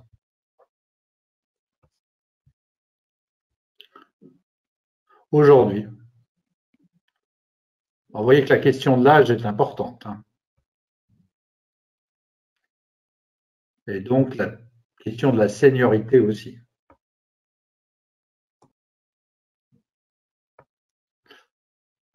Tout le monde a répondu? Voilà, merci. Hop, on revient et on repart. Armel, floor is yours. Ouais, merci, merci Eric. Alors effectivement, alors c'est très intéressant. Alors moi, je m'appelle Armel Delesquin, je suis l'un des cofondateurs de Familéo avec Tanguy Gélis, mon associé. On est basé à Saint-Malo. On a créé Familéo en 2014 et on est arrivé sur le marché en 2015. On a deux modèles économiques. Familéo, canal historique, qui est la solution vendue aux maisons de retraite. C'est un réseau social, une application mobile un peu comme un WhatsApp qui permet d'entourer un proche, une personne qui effectivement est peu connectée, en tout cas aujourd'hui. Et donc tous ces messages numériques vont être transformés sous la forme d'une gazette, un petit journal imprimé qui reprend tous les messages, les photos, les textes, en fait toutes les preuves d'amour qui auront été envoyées par la famille. Je vous le disais, on a commencé au sein des maisons de retraite. On a un peu plus de 1500 maisons de retraite clientes aujourd'hui. Et en 2017, on a lancé la version B2C parce qu'on avait pas mal de particuliers qui nous appelaient et qui nous disaient mais moi ma grand-mère elle habite, elle est à domicile, elle est chez elle, elle n'est pas en maison de retraite et donc comment est-ce que je fais pour lui donner des nouvelles vu qu'elle n'est pas forcément connectée et donc on a lancé la version de domicile il y a un peu plus de 3 ans maintenant. On a au total un peu plus de 100 000 familles, ce qui fait à peu près un peu plus de 600 000 utilisateurs, donc des petits-enfants, des enfants, répartis en gros voilà, 70-30, quoi, 70 000 quasiment en B2C, donc des familles qui sont inscrites hein, à Familéo, et puis 30 000 qui sont répartis dans les EHPAD, les résidences autonomie, les foyers logements, aussi dans le handicap. Pardonne-moi, pour être clair, quand tu dis famille, et une famille a 3 enfants, ça fait 3 personnes inscrites? Non, alors oui, alors ça c'est les utilisateurs. Non, les familles, en fait c'est le bénéficiaire, une grand-mère quoi, si on schématise. On a un peu plus de 100 000 bénéficiaires, 100 000 personnes âgées ou certains en situation de handicap, parce qu'on a aussi, voilà, on se lance aussi sur le marché du handicap où on a beaucoup de demandes. Et voilà, donc, alors, nous, on est hyper intéressés par ce qui se passe et par ce qui se dit effectivement sur les seniors connectés. Évidemment, on est très sensible à ça parce que on est, nous, d'abord un réseau social qui entoure un proche qui, effectivement, aujourd'hui est peu connecté. D'ailleurs, on le voit pendant cette crise. On a un peu l'impression d'être des vendeurs de masques, c'est-à-dire qu'on répond à un vrai besoin qui est celui du lien familial. Et c'est vrai qu'on voit une augmentation importante, pas que des abonnements, mais surtout de l'usage. Et en fait, il y a une vraie prise en compte de l'isolement des personnes âgées, des grands-parents, voilà, vis-à-vis par leur famille. Et là où avant, on avait peut-être parfois les 10, 15, 20 messages qui étaient envoyés par les familles, et bien là maintenant, toutes les gazettes sont remplies à 100%, donc on est quasiment à 30 messages. On a en fait plus que doublé le nombre de messages envoyés depuis la crise par rapport à avant. Donc clairement, il y a une vraie prise de conscience là-dessus. Nous, on se positionne, comme je vous le disais, comme un réseau social, c'est-à-dire que On n'oppose pas le numérique et le papier. D'ailleurs, Familéo permet aux personnes âgées d'être connectées. Hein. Ils peuvent se connecter sur l'application Familéo. Aujourd'hui, c'est une très faible proportion, c'est de l'ordre de 3%. Clairement, les bénéficiaires de la Gazette Familéo sont des gens qui ont en moyenne 84 ans. Et les plus jeunes sont rarement aux alentours de moins de 70 ans. Donc c'est vrai que notre cible, c'est vraiment des gens qui ne sont pas connectés. Cependant, on se rend compte que l'âge commence à baisser un petit peu parce que les gens recherchent, dans le cadre notamment des réseaux sociaux, alors on pense tous à WhatsApp ou autre, mais là on est sur quelque chose qui est dédié à une personne en particulier, donc on entoure un proche qui aujourd'hui n'est pas connecté, qui demain le sera peut-être plus, mais on veut ne s'adresser qu'à cette personne. Et donc, on est vraiment sur quelque chose qui est un peu différent des WhatsApp, des Facebook ou autres, où là, tout le monde écrit, peut balancer un peu ses âneries ou ses blagues, etc. Là, c'est pas le cas chez Familéo parce qu'on écrit d'abord à son grand-père, d'abord à sa grand-mère. C'est un peu la cousinade et tous les cousins peuvent le voir. Armel, ouais. Je t'interromps parce que là, j'ai une remarque en direct qui me dit, c'est mon fils qui est confiné dans le Midi, là, il s'embête un peu parce qu'il bosse pas. Il est en chômage partiel et il me dit, on attend des likes sur Familéo. Quand est-ce que vous allez faire des likes? C'est vraiment pas jeune. Et des commentaires. Ouais, alors voilà. Alors ça, c'est un super exemple. Alors tu peux lui dire jamais. Pourquoi? Parce que en fait, si on commence à mettre des likes sur Familéo, alors on va sortir du cadre la raison d'être de Familéo qui est d'entourer un proche. Et si ton fils peut répondre à sa cousine qui a publié une photo, par exemple, d'un de ses enfants qui est super mignon, et qu'une autre cousine aura mis une autre photo d'un autre enfant, et qu'il y en a une qui a plus de likes que l'autre, tu vas attirer une espèce de compétition malsaine où les gens vont attendre du like. C'est exactement, lisez ce que les fondateurs, les créateurs du like sur Facebook ont fait. Ils ont largement écrit là-dessus en disant que c'était une véritable manipulation du cerveau où les gens en fait ont créé une attente, ont créé une demande et une frustration. C'est pareil pour les commentaires. On se rend compte que Familéo, en fait, alors parfois les gens sont un peu frustrés de ne pas pouvoir liker, de ne pas pouvoir répondre, c'est vrai, mais pour ça il y a un autre réseau, il y a WhatsApp par exemple, qui permet aux cousins entre eux de communiquer. Mais en même temps, il y en a beaucoup d'autres qui trouvent que c'est très apaisant parce que justement, quand je publie quelque chose, je n'attends rien en retour. Je veux le faire simplement de manière gratuite pour ma grand-mère ou pour mon grand-père. Et donc, on a beaucoup réfléchi là-dessus. Hein. Alors là, je donne l'impression d'avoir des certitudes. Croyez-moi, c'était pas le cas il y a encore quelques mois. Mais effectivement, on se rend compte que on veut surtout pas rentrer dans du réseau social où les gens vont l'utiliser pour en attendant du like, etc. Non, c'est purement un acte gratuit de faire plaisir à un proche isolé. C'est une bonne réponse. Alors, j'ai une question parce que moi, ça me turlupine. En maison de retraite, en EHPAD, il l'imprime, d'accord? Oui. Au début, il nous disait ça coûte très cher, il y a de l'encre couleur, etc. J'ai pas les EHPAD, souvent c'est un peu radin. Bon. Une gazette, c'est une fortune absolue. On a coulé pas mal de groupes d'EHPAD avec nos gazettes. Faut le savoir. C'est 15 centimes un A3, recto verso couleur, d'accord? Un A3, donc la gazette. Ouais. Si vous êtes l'EHPAD qui marche le mieux, vous avez 100 gazettes par mois, on parle de 15 €. Donc non, ce n'est plus un enjeu financier de dingue. Ça l'a été, c'est vrai, il y a peut-être 10 ans où l'impression coûtait une fortune. Aujourd'hui, c'est epsilonesque. Et puis il y a 10 ans, tu n'existais pas encore. Donc, déjà. Ben c'est très bien que ça se sache, parce que voilà, il faudrait quand même qu'ils lâchent un tout petit peu de ce côté-là. Les EHPAD, parce que tu participes vraiment à ça. Et deuxième question, est-ce que tu as en B2C des gens qui utilisent Familéo sur la tablette, c'est-à-dire qu'ils le téléchargent? Oui, c'est la proportion. Alors oui, aujourd'hui c'est très faible, c'est de l'ordre de 3%, mais ça monte un petit peu. Et c'est là que je disais que nous, on n'est pas du tout en opposition avec le numérique, au contraire, c'est un service, on est vraiment un réseau social. Donc c'est un service qui est un peu différent, puisque l'objectif c'est de reconnecter, de recréer du lien entre les générations, des petits-enfants et des grands-parents. Effectivement, on est très heureux de voir que le numérique pour les seniors augmente. On est de la génération du numérique. Enfin, je veux dire, mon associé, moi, toute l'équipe, il y a la moyenne d'âge, elle est de moins de 30 ans. Donc, on est né avec ça. Et évidemment que c'est super d'avoir des grands-parents qui sont connectés. C'est un bon vendeur d'expliquer que tu as moins de 30 ans, personne ne te croit. Hein. Alors moi, j'ai pas moins de 30 ans, mais je peux te dire que la moyenne d'âge, comme ils ont tous 25 ans ou 28 ans, ça baisse vite.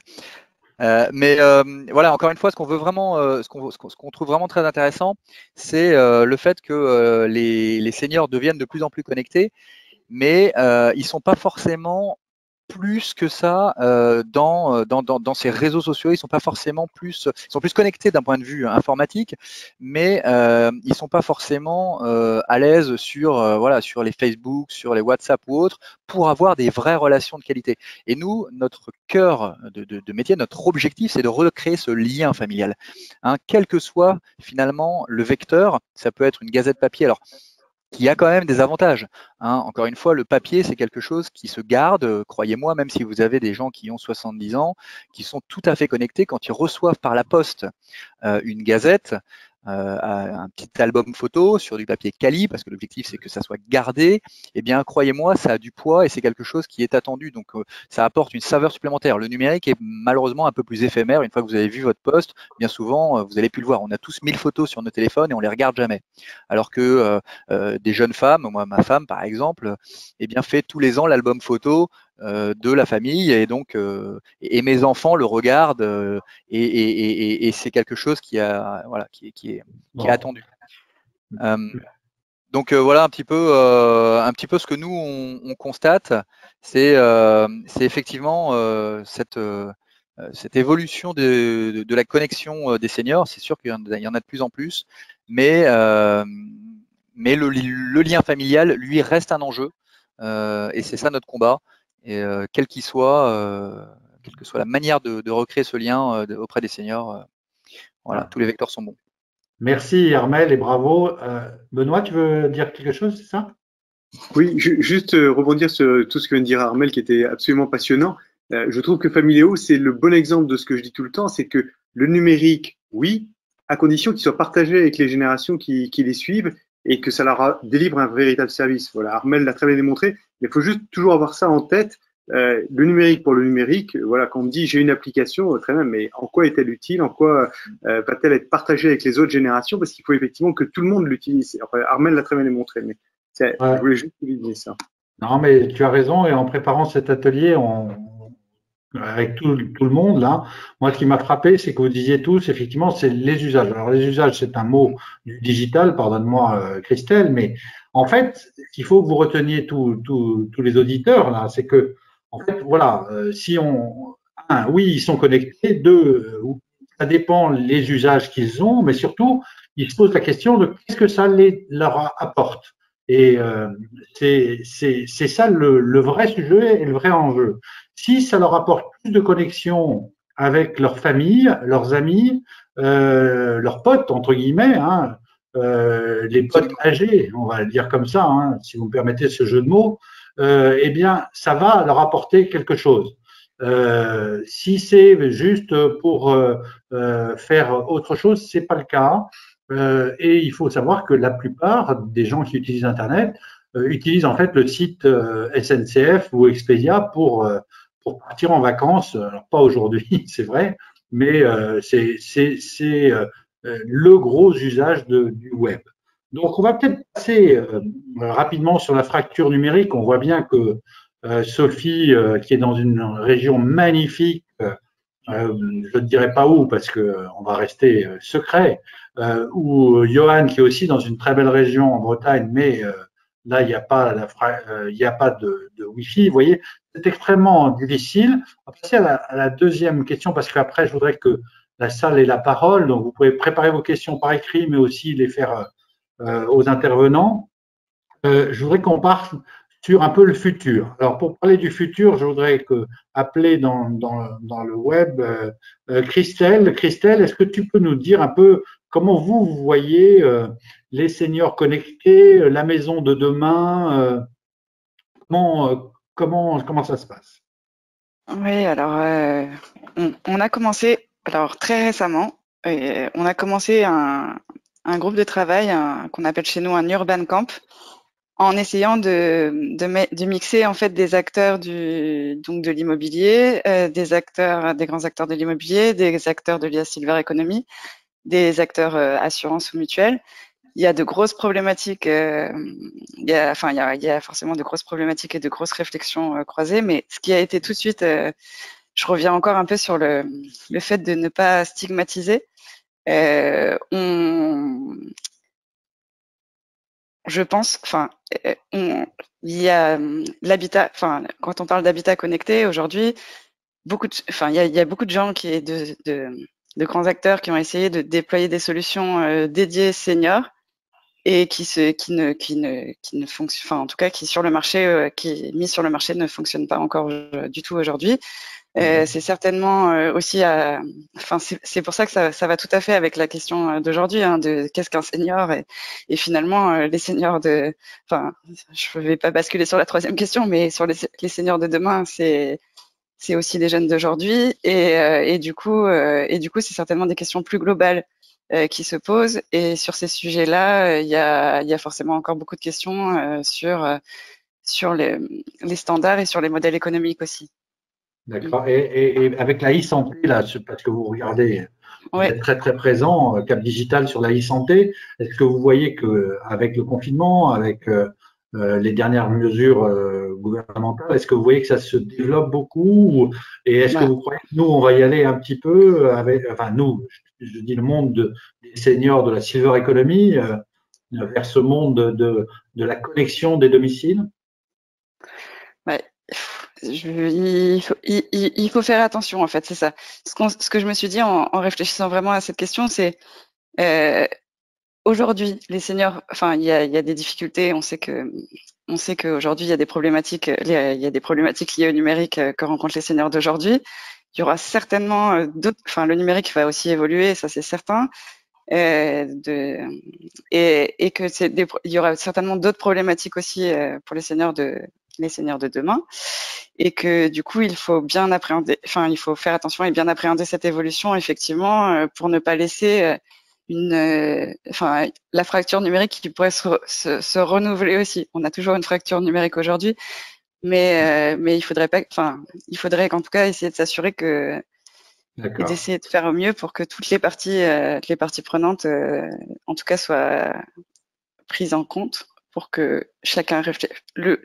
Enfin, je l'ai toujours dit et je l'ai souvent dit dans mes 10 ans, et j'en suis assez persuadée. Donc, le numérique tout seul, ça fonctionnera pas.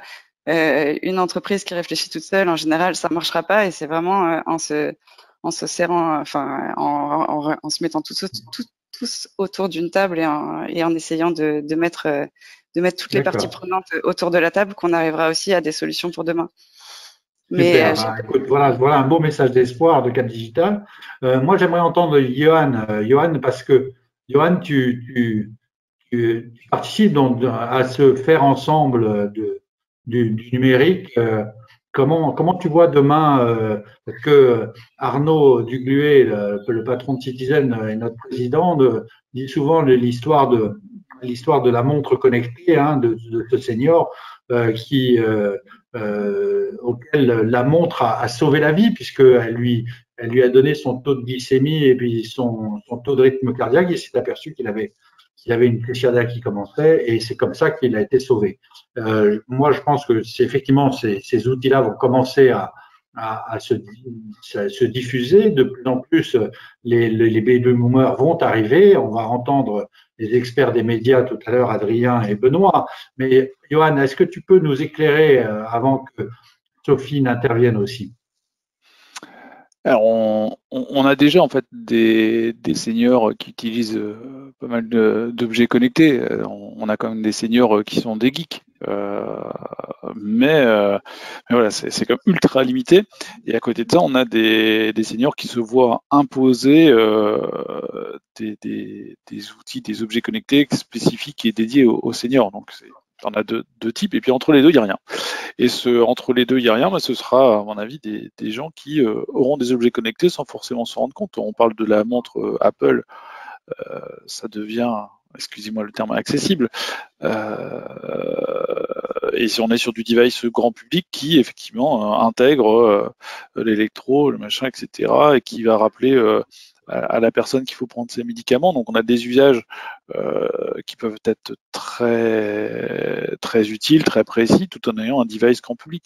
Donc c'est plus ces devices grand public qui vont se voir greffer des apps, des petites fonctionnalités supplémentaires qui vont répondre à un usage. mais s'il n'y a pas d'usage, c'est pas la peine d'aller coller un objet connecté bon, je vais passer les montres et autres qui étaient dédiées pour la téléassistance, qu'il fallait charger tous les 24 heures. Est-ce qu'on était sur le bon? Il y avait un usage, un besoin, mais l'outil, le device n'y répondait pas. Donc demain, ce sera. Excuse-moi, Johan, je veux aller vite, mais je pense que tu as dit l'essentiel. Sophie, est-ce que tu as certainement dans les cartons de la Poste, il y a des études de prospective intéressantes. Vous avez plein de consultants partout, et donc à mon avis, il y a plein d'idées qui fusent. Est-ce que tu peux nous dire un peu comment vous envisagez, en trahir de secret, l'avenir du senior connecté? Tu parles sur l'aspect e-santé ou d'une façon plus générale? Plus générale, et la e-santé. Alors, d'une façon plus générale, nous, ce qu'on pense, c'est que, on le voit notamment aujourd'hui avec la crise sanitaire, hein, que la numérisation reste quelque chose de primordial pour toutes les générations, y compris pour les seniors, et que nous, on voit ça aussi comme un point d'entrée digital dans le foyer des seniors. C'est-à-dire que grâce à la numérisation des seniors, on va pouvoir apporter des services, hein, ce qu'on appelle nous des services phygitaux aux seniors, c'est-à-dire faciliter le portage de médicaments, le portage de repas, la livraison de courses. Bon, on parlait tout à l'heure, moi je ne sais plus qui a parlé de ça, mais de la crainte des seniors de faire des achats en ligne. C'est vrai, hein, nous, côté Ardoise, on voit qu'il y a très peu d'achats en ligne. Néanmoins, il y a des services que les seniors vont avoir de plus en plus besoin, notamment s'ils veulent vieillir à domicile, et on sait tous qu'ils veulent vieillir à domicile, et que le numérique va les aider en fait à accéder à ces services. Évidemment, la e-santé en fait partie. Et que c'est quand ils commencent à devenir fragiles qu'ils ont besoin de ces services, mais si on attend ce moment-là pour les connecter, c'est trop tard, et donc il faut les connecter avant. Quand ils sont encore autonomes et qu'ils ont encore toute leur tête, donc vers 65-70 ans. Et après, ils vont pouvoir basculer sur ces services d'aide à domicile, hein, dont ils vont avoir besoin quand ils vont tomber dans la fragilité, donc autour de, après 80 ans. La e-santé en fait partie. Néanmoins, nous, les études qu'on a faites jusqu'à maintenant, à la fois auprès de clients ardoises, mais auprès d'autres clients seniors connectés, montre que c'est pas si simple, hein, parce que déjà la santé en France c'est censé être gratuit et que dès qu'on est sur de la santé connectée, c'est plus forcément gratuit. Même la téléconsultation, normalement, alors là ça s'est un peu ouvert, mais normalement c'est censé être possible qu'avec son médecin traitant, si on l'a vu dans l'année, dans les 12 mois passés. Voilà, donc la e-santé, on n'est pas contre, hein. Non, je sais que sur Ardoise, on va tester des objets connectés pour l'utiliser avec la tablette. Néanmoins, on le voit plus dans des placements d'Ardoise en B2B, notamment peut-être pour des mutuelles, etc., qu'en B2C pur, où on ne sent pas aujourd'hui les seniors prêts à utiliser des objets connectés pour leur santé, en tout cas. Ouais, merci Sophie pour cet éclairage. Je crois que vous avez investi dans la région bordelaise, notamment. Je salue des éventuels auditeurs de Bordeaux et de la région Aquitaine. La Poste a investi dans une des sociétés de services à la personne, donc ça aussi, c'est très intéressant de voir le move stratégique que vous êtes en train de faire. Je demande qu'on soit le plus rapide possible. J'aimerais avoir l'idée d'Armel et de Familéo sur c'est quoi le next step. Est-ce que vous allez vous brancher sur un peu en plus de la Gazette, tu vas pas trahir de secret stratégique, mais vous avez déjà tellement d'avance que tu peux peut-être nous expliquer un peu. Peut-être qu'on va rentrer avec un WhatsApp vidéo. Nous, alors chez Familéo, le next step, en fait, c'est pas forcément de faire une prouesse technologique ce qui nous anime. C'est encore une fois de jamais sortir du cadre de la raison pour laquelle on a créé Familéo, c'est sortir des milliers de grands-parents de l'isolement notamment social ou avec leur famille. a ouvert une filiale à Barcelone il y a quelques mois. Et on constate, c'est intéressant parce qu'on constate vraiment des modes de fonctionnement très différents entre les familles. Pour vous donner un petit exemple, un petit enfant qui va voir sa grand-mère une fois toutes les 3 semaines en Espagne, c'est un mauvais petit garçon, un mauvais petit enfant. C'est pas très bien, quoi. C'est plutôt mal vu. En France, c'est juste un héros, quoi. Donc on est sur des typologies qui sont clairement différentes. Et en France, on a probablement trop souvent, alors je dis en France, mais c'est pas qu'en France, on constate la même chose en Allemagne, au Royaume-Uni aussi, enfin dans nos sociétés. On a probablement trop facilement accepté l'isolement des seniors, l'isolement de nos grands-parents, parce que c'est comme ça, c'est l'âge, et puis après tout, si on peut les voir une fois ou deux de temps en temps par an, c'est déjà bien suffisant, et les gens vivent avec ça, et on l'accepte. Nous, c'est notre combat. Et donc, on fera tout pour justement essayer de simplifier, de faciliter les familles, les petits-enfants, pour garder du lien avec leurs grands-parents. C'est vraiment notre leitmotiv.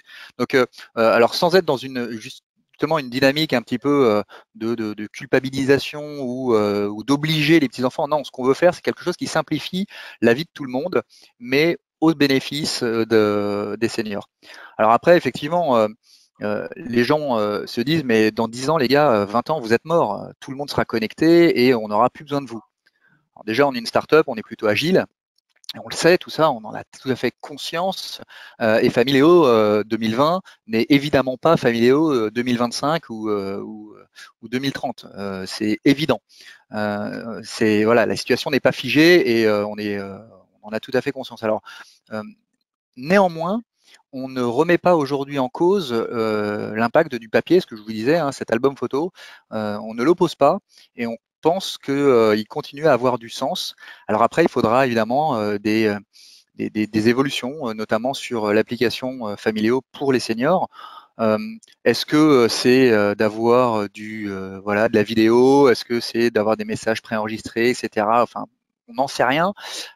Mais en tout cas, la problématique, elle n'est pas technique. C'est pas de se dire mais on sera capable. Enfin, faire de la vidéo aujourd'hui, c'est d'une simplicité quasi. Enfin, voilà, c'est biblique. Mais si, parce que aujourd'hui tout est en open source et vous avez des startups qui vous proposent ça, à intégrer. C'est un mois ou deux de boulot. Donc la problématique, elle n'est pas technique, elle est usage. Elle est usage et elle est comment est-ce qu'on répond à cette problématique de l'isolement des seniors. Et donc voilà, effectivement.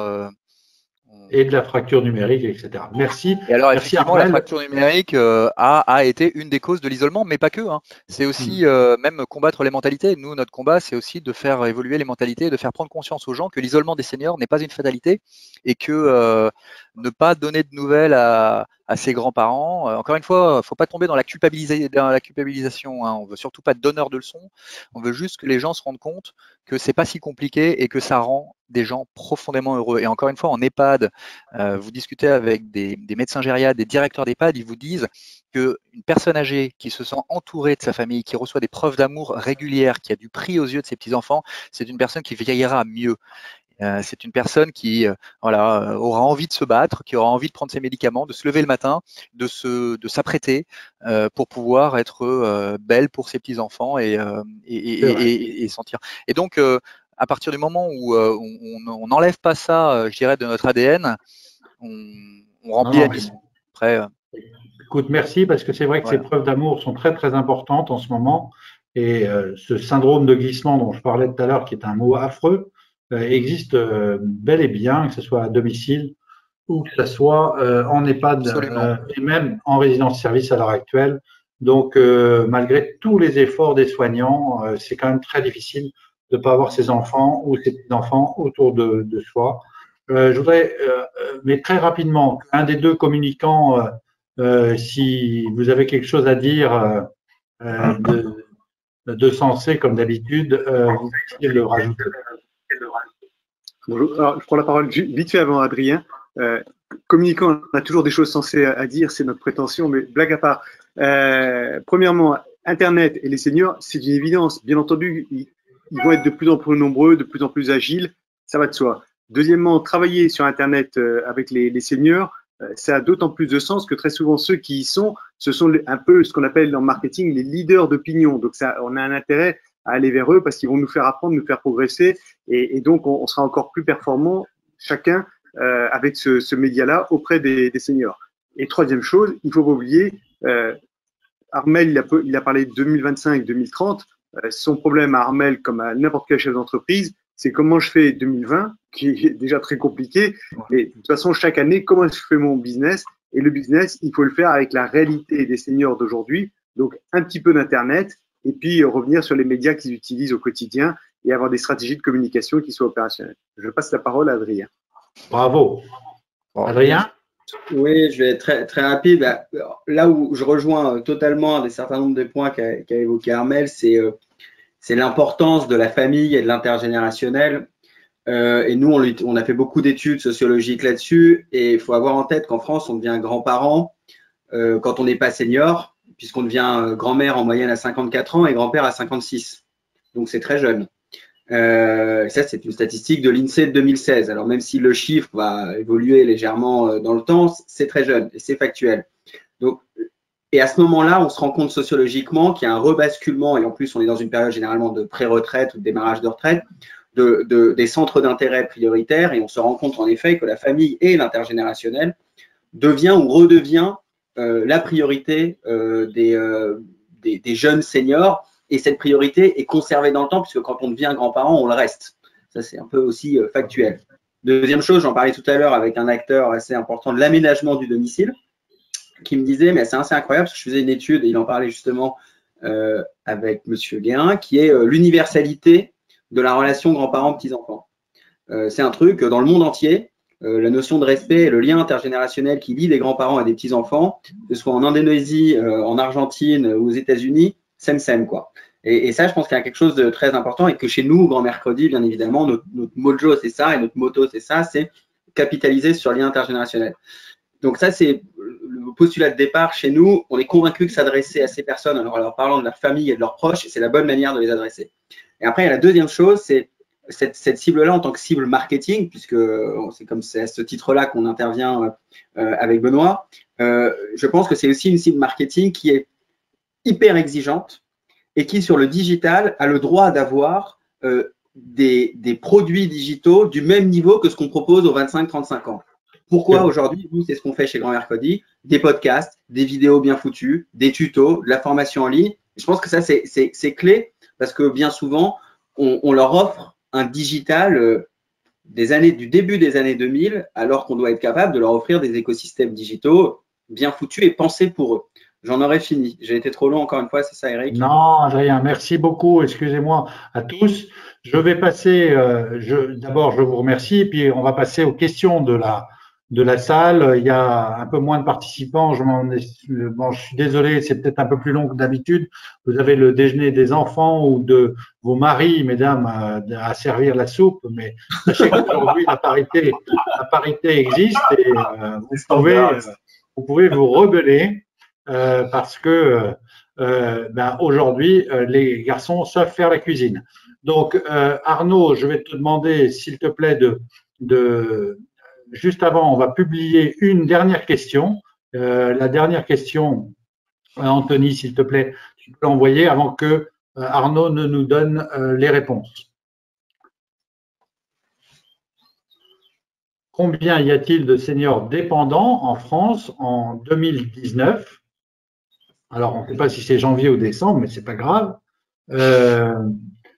C'est 4 millions, 2 millions 2 ou 1 million 2. Combien y a-t-il de seniors dépendants en France en 2019 ? 4 millions, 2 millions 2, 1 million 2. On ne va pas parler de GR 1 à 5, mais vous avez tous compris ce que ça veut dire. Voilà. On laisse 3 secondes. 3, 2, 1, 0. Ça y est. On passe aux réponses. Arnaud, c'est à toi. Tout d'abord, moi, je voulais juste vous remercier et témoigner en spectateur d'un débat de grande qualité et techniquement réussi. Merci beaucoup à tous. Je trouve qu'on doit rebondir sur ce genre d'organisation. La première question, Anthony, si tu peux me la redonner parce que j'ai plus ça en tête. Alors, c'était celle par rapport. Alors, selon vous, à quel âge est-on un senior et peut-on prétendre au versement de l'APA? Alors, vous pouvez prétendre au versement de l'APA et avoir une aide à partir de 60 ans, en fait. Donc, on pense que ça doit être un peu revisé parce que 60 ans, c'est quand même très jeune, mais c'est 60 ans en France. On dit on est vieux à 60 ans pour la CNSA. Deuxième question. Ouais. Alors, la deuxième question. Les résultats, c'était quoi, en fait, pour la première question? Bien sûr. Donc, lors du sondage. Voilà, donc 35% des participants ont voté 60 ans, pardon. 36% ont voté 65 ans et 29% ont voté 70 ans. Ok. Donc la majorité s'est trompée. C'est ça. La deuxième question, donc, c'est combien y a-t-il de seniors âgés de plus de 70 ans équipés d'un smartphone? Donc, il y avait 3 réponses possibles, 48%, 40%, 12%. Pardon, excusez-moi, je lis à l'envers. C'est pas évident, il y a plusieurs pourcentages, ça arrive. Donc, il y avait 54%, 30% ou 12%. La réponse, c'est la plupart des participants ont voté donc à 48%, ont voté 54% de seniors équipés d'un smartphone. Bah, d'après le Crédoc, le chiffre de l'année dernière, je crois, c'est 30%. Ok, bon, on a la moitié de la salle qui ont voté cette réponse. Et enfin, la dernière. Bien sûr. Alors, c'est combien y a-t-il de seniors dépendants en France en 2019? Donc, les réponses possibles, c'était 4 millions, 2,2 millions ou 1,2 million. La majorité de la salle a voté 2,2 millions. Eh bien non, c'est 1,2 million. C'est déjà beaucoup, hein, dont 600 000 atteints de maladie d'Alzheimer ou apparentée. Ça, je sais pas. Mais en tout cas, il y a quelques idées reçues qu'on a tous et qui doivent un peu être un peu combattues. C'est vrai, c'est clair. Bon, voilà. Bah, écoute, merci Arnaud pour cette animation remarquable. Hein, on voit que les Malouins sont pas loin de l'animation fantastique entre Armel et Arnaud qui sont tous les deux dans Saint-Malo fortifiés à l'occasion de ce Covid. Je voudrais que les premières questions de la salle se dressent. Vous avez votre petit main pour pouvoir la lever et notre ami Anthony vous donnera la parole et vous posez la question à l'un des intervenants ou les intervenants, vous intervenez si vous pensez avoir, comme d'habitude, quelque chose de sensé à ajouter. Alors, on a une personne qui lève la main. Donc, petit rappel par rapport au lever de main, vous vous présentez avant, vous expliquez ce que vous faites grosso modo dans votre quotidien et vous posez votre question ensuite aux intervenants. On va commencer rapidement. Et rapidement, bien sûr. On va donc commencer par Monsieur Stéphane Lagrange. Donc, je vais donner la main. Hop. Donc là, en théorie, Stéphane, vous devriez pouvoir communiquer.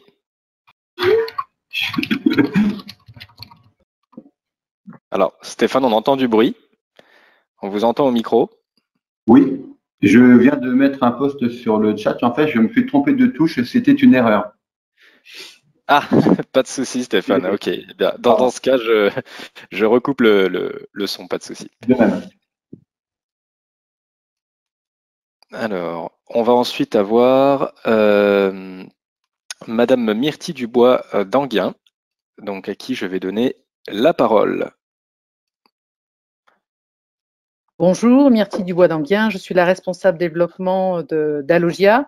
Nous sommes spécialisés dans tout ce qui est adaptation du logement et plus spécifiquement sur toutes les nouvelles technos qui permettent de bien vieillir à domicile. Donc nous organisons des appartements témoins un petit peu partout en France et nous travaillons donc avec pas mal de solutions qui sont présentes ici et d'autres. Et donc moi, la question que je pose, c'est qu'en fait aujourd'hui, donc on intervient beaucoup chez les personnes âgées et surtout auprès des personnes âgées fragiles économiquement, et que la difficulté, c'est l'accession à toutes ces technologies aussi formidables les unes que les autres. Donc, est-ce que vous pensez qu'il y aura des financements possibles prévus parce qu'effectivement, le senior qui a les moyens d'avoir un smartphone super chouette, une tablette, il n'y a aucun souci. Mais la petite dame qui est dans une tour au 14e étage chez un bailleur social et qui a 750 € de retraite, son accès à la nouvelle, à toutes ces nouvelles technologies, c'est un peu compliqué. Même si quelquefois, elle aurait intellectuellement la possibilité de le faire et l'envie de le faire.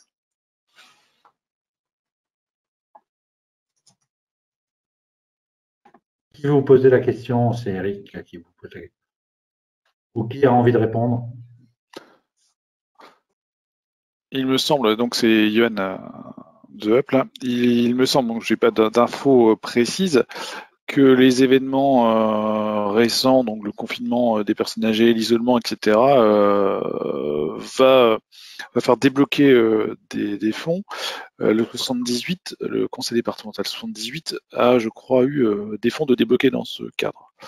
Je pense que c'est plutôt des fonds de la conférence des financeurs qui ont été débloqués jusqu'alors, qui étaient plutôt réservés à des GIR 5-6 et qui là, du coup, on a dû faire un transfert de fonds ou de budget ou je sais pas quoi pour pouvoir financer des tablettes à domicile des personnes les plus dépendantes, les plus isolées. Ouais. Je me permets de compléter, donc Sophie Topin-Tikizi. Effectivement, il y a eu beaucoup de fonds débloqués pour les départements dans le cadre de la conférence des financeurs, parce que nous, on a équipé énormément de départements en tablettes. Néanmoins, aujourd'hui, ces tablettes sont toutes à destination d'EHPAD. On n'a pas eu de cas pour l'instant de départements qui ont acheté des tablettes pour équiper des seniors à domicile. Et d'une façon générale, si on enlève cette période de crise sanitaire, quand on fait, nous, des ventes de tablettes en B2B, c'est beaucoup, effectivement, suite à des appels à projets dans le cadre de la conférence des financeurs. Et c'est pour aider à maintenir le senior à domicile en bonne santé. Et donc, notamment, il y a énormément d'organisations d'ateliers numériques pour former les seniors. Donc, il y a une forme de financement, mais qui passe plutôt par des collectivités que directement pour le senior en direct, quoi. Ouais, juste je complète ce que dit Sophie. Effectivement, la conférence des financeurs, derrière, il y a les conseils départementaux, mais surtout la CNSA.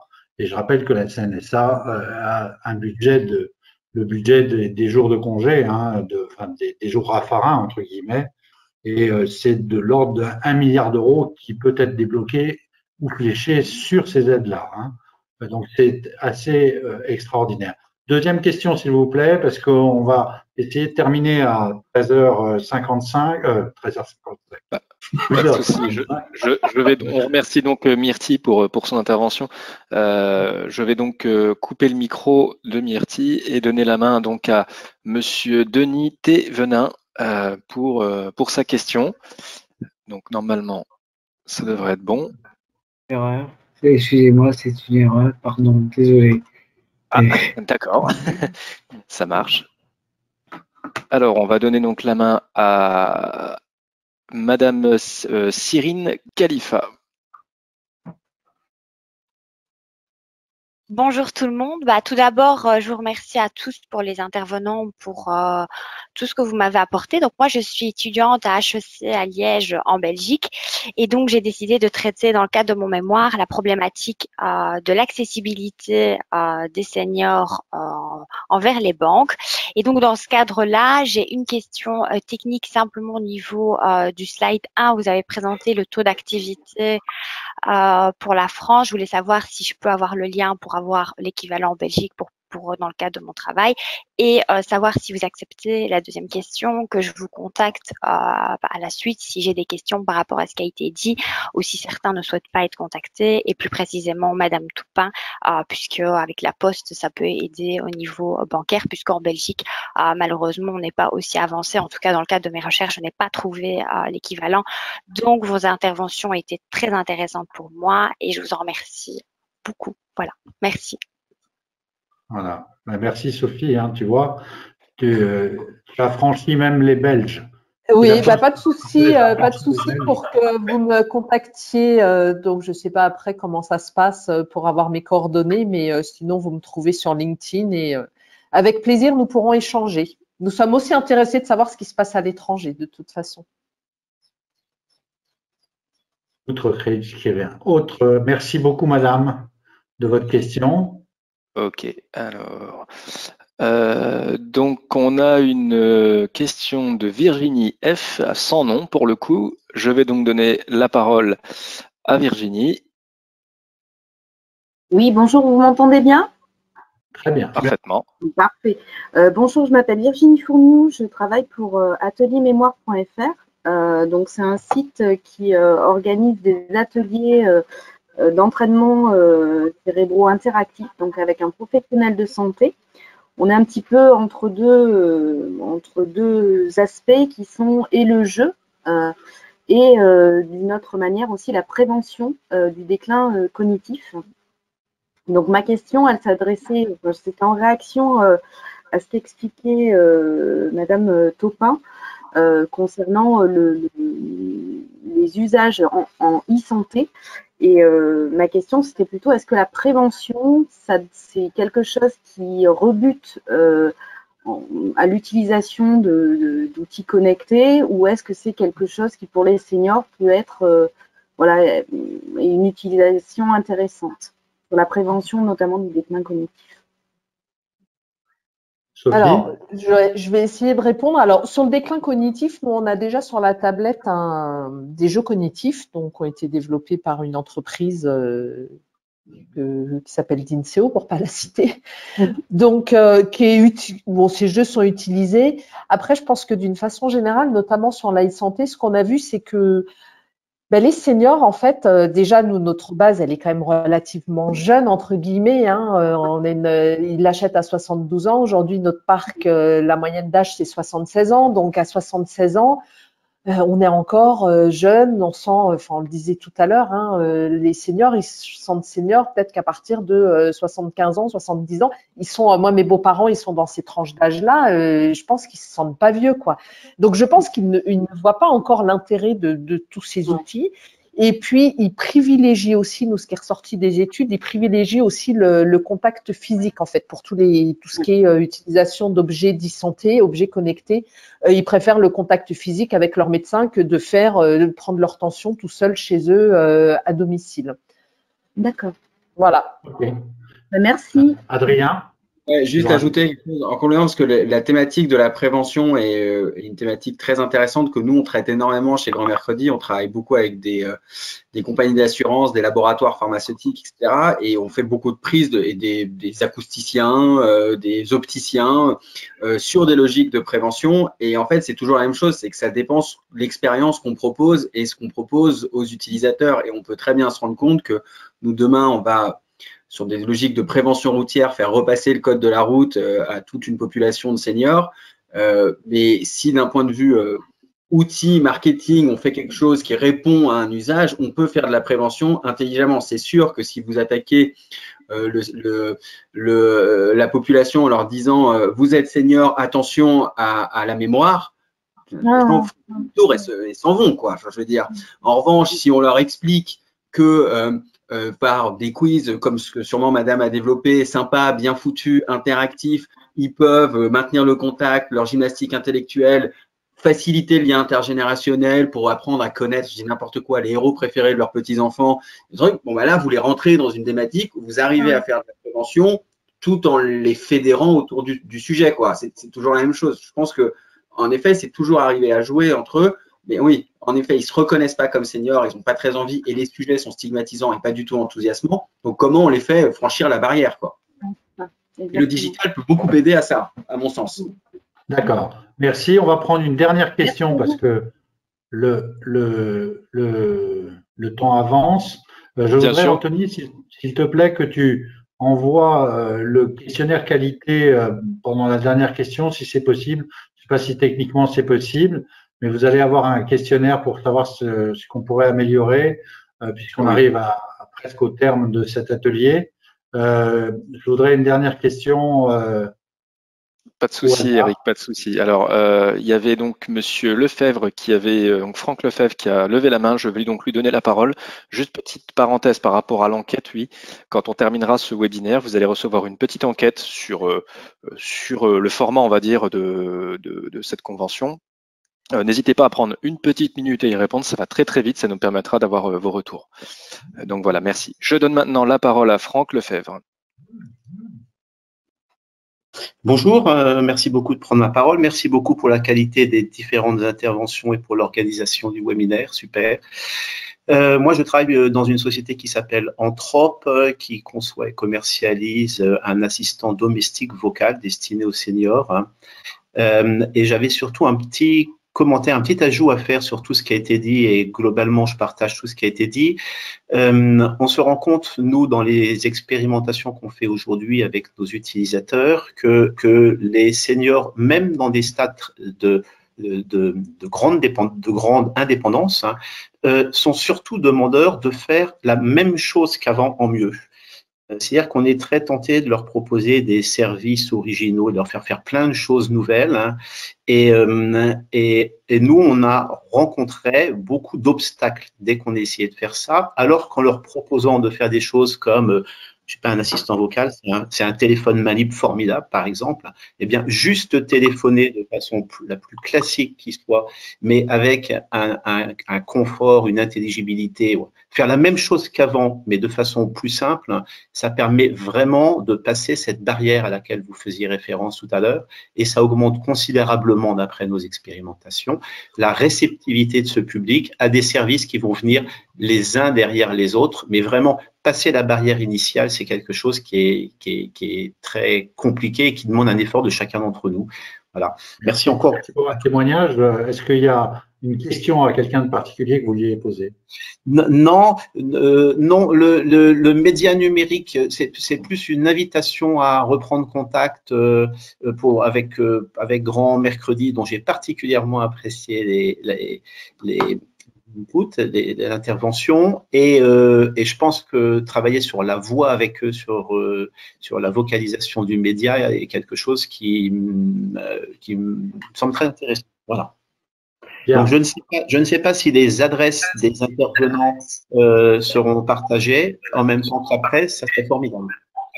On va donc, merci, on va clôturer cet atelier en vous remerciant tous, et en particulier nos intervenants. Donc, chacun d'entre vous, merci beaucoup parce que vous avez consacré du temps à la préparation de cet atelier et puis aujourd'hui, au temps passé au détriment de votre travail ou de vos enfants. Donc, bravo aussi parce que vous avez accepté ce challenge. C'était très sympa. Merci à Arnaud et au syndicat d'avoir organisé ce premier chat en ligne. J'espère qu'on le refera, comme disait Arnaud tout à l'heure. Je voudrais qu'on applaudisse particulièrement aujourd'hui tous nos membres, mais aussi au-delà toute la Silver Economy qui est au service des seniors dans ce moment très difficile. Et merci aux soignants. Donc, je vous propose d'applaudir ceux qui entendent. Voilà. Voilà. Voilà. Vous nous retrouverez. Vous allez avoir à la fois qui est intervenu aujourd'hui, et y compris les portraits des animateurs, mais aussi leurs adresses e-mail si vous voulez les contacter, c'est avec plaisir. Et puis, vous savez, le Synapse, vous pouvez y adhérer. Il y a des prix d'adhésion pas chers pour les startups, pour des fédérations, pour des vraiment, c'est les mêmes prix que Silver Valley ou d'autres choses. Il n'y a pas de concurrence entre nous. Simplement, nous sommes un syndicat professionnel. Nous défendons les entreprises et chacun des membres. Et notre Notre volonté, c'est de le faire de façon bienveillante et éthique, parce que dans ce métier, c'est extrêmement important et c'est notre positionnement. Voilà, on en a fini. On vous remercie beaucoup. Bon appétit et puis à la prochaine, au prochain atelier, vous serez tenu au courant.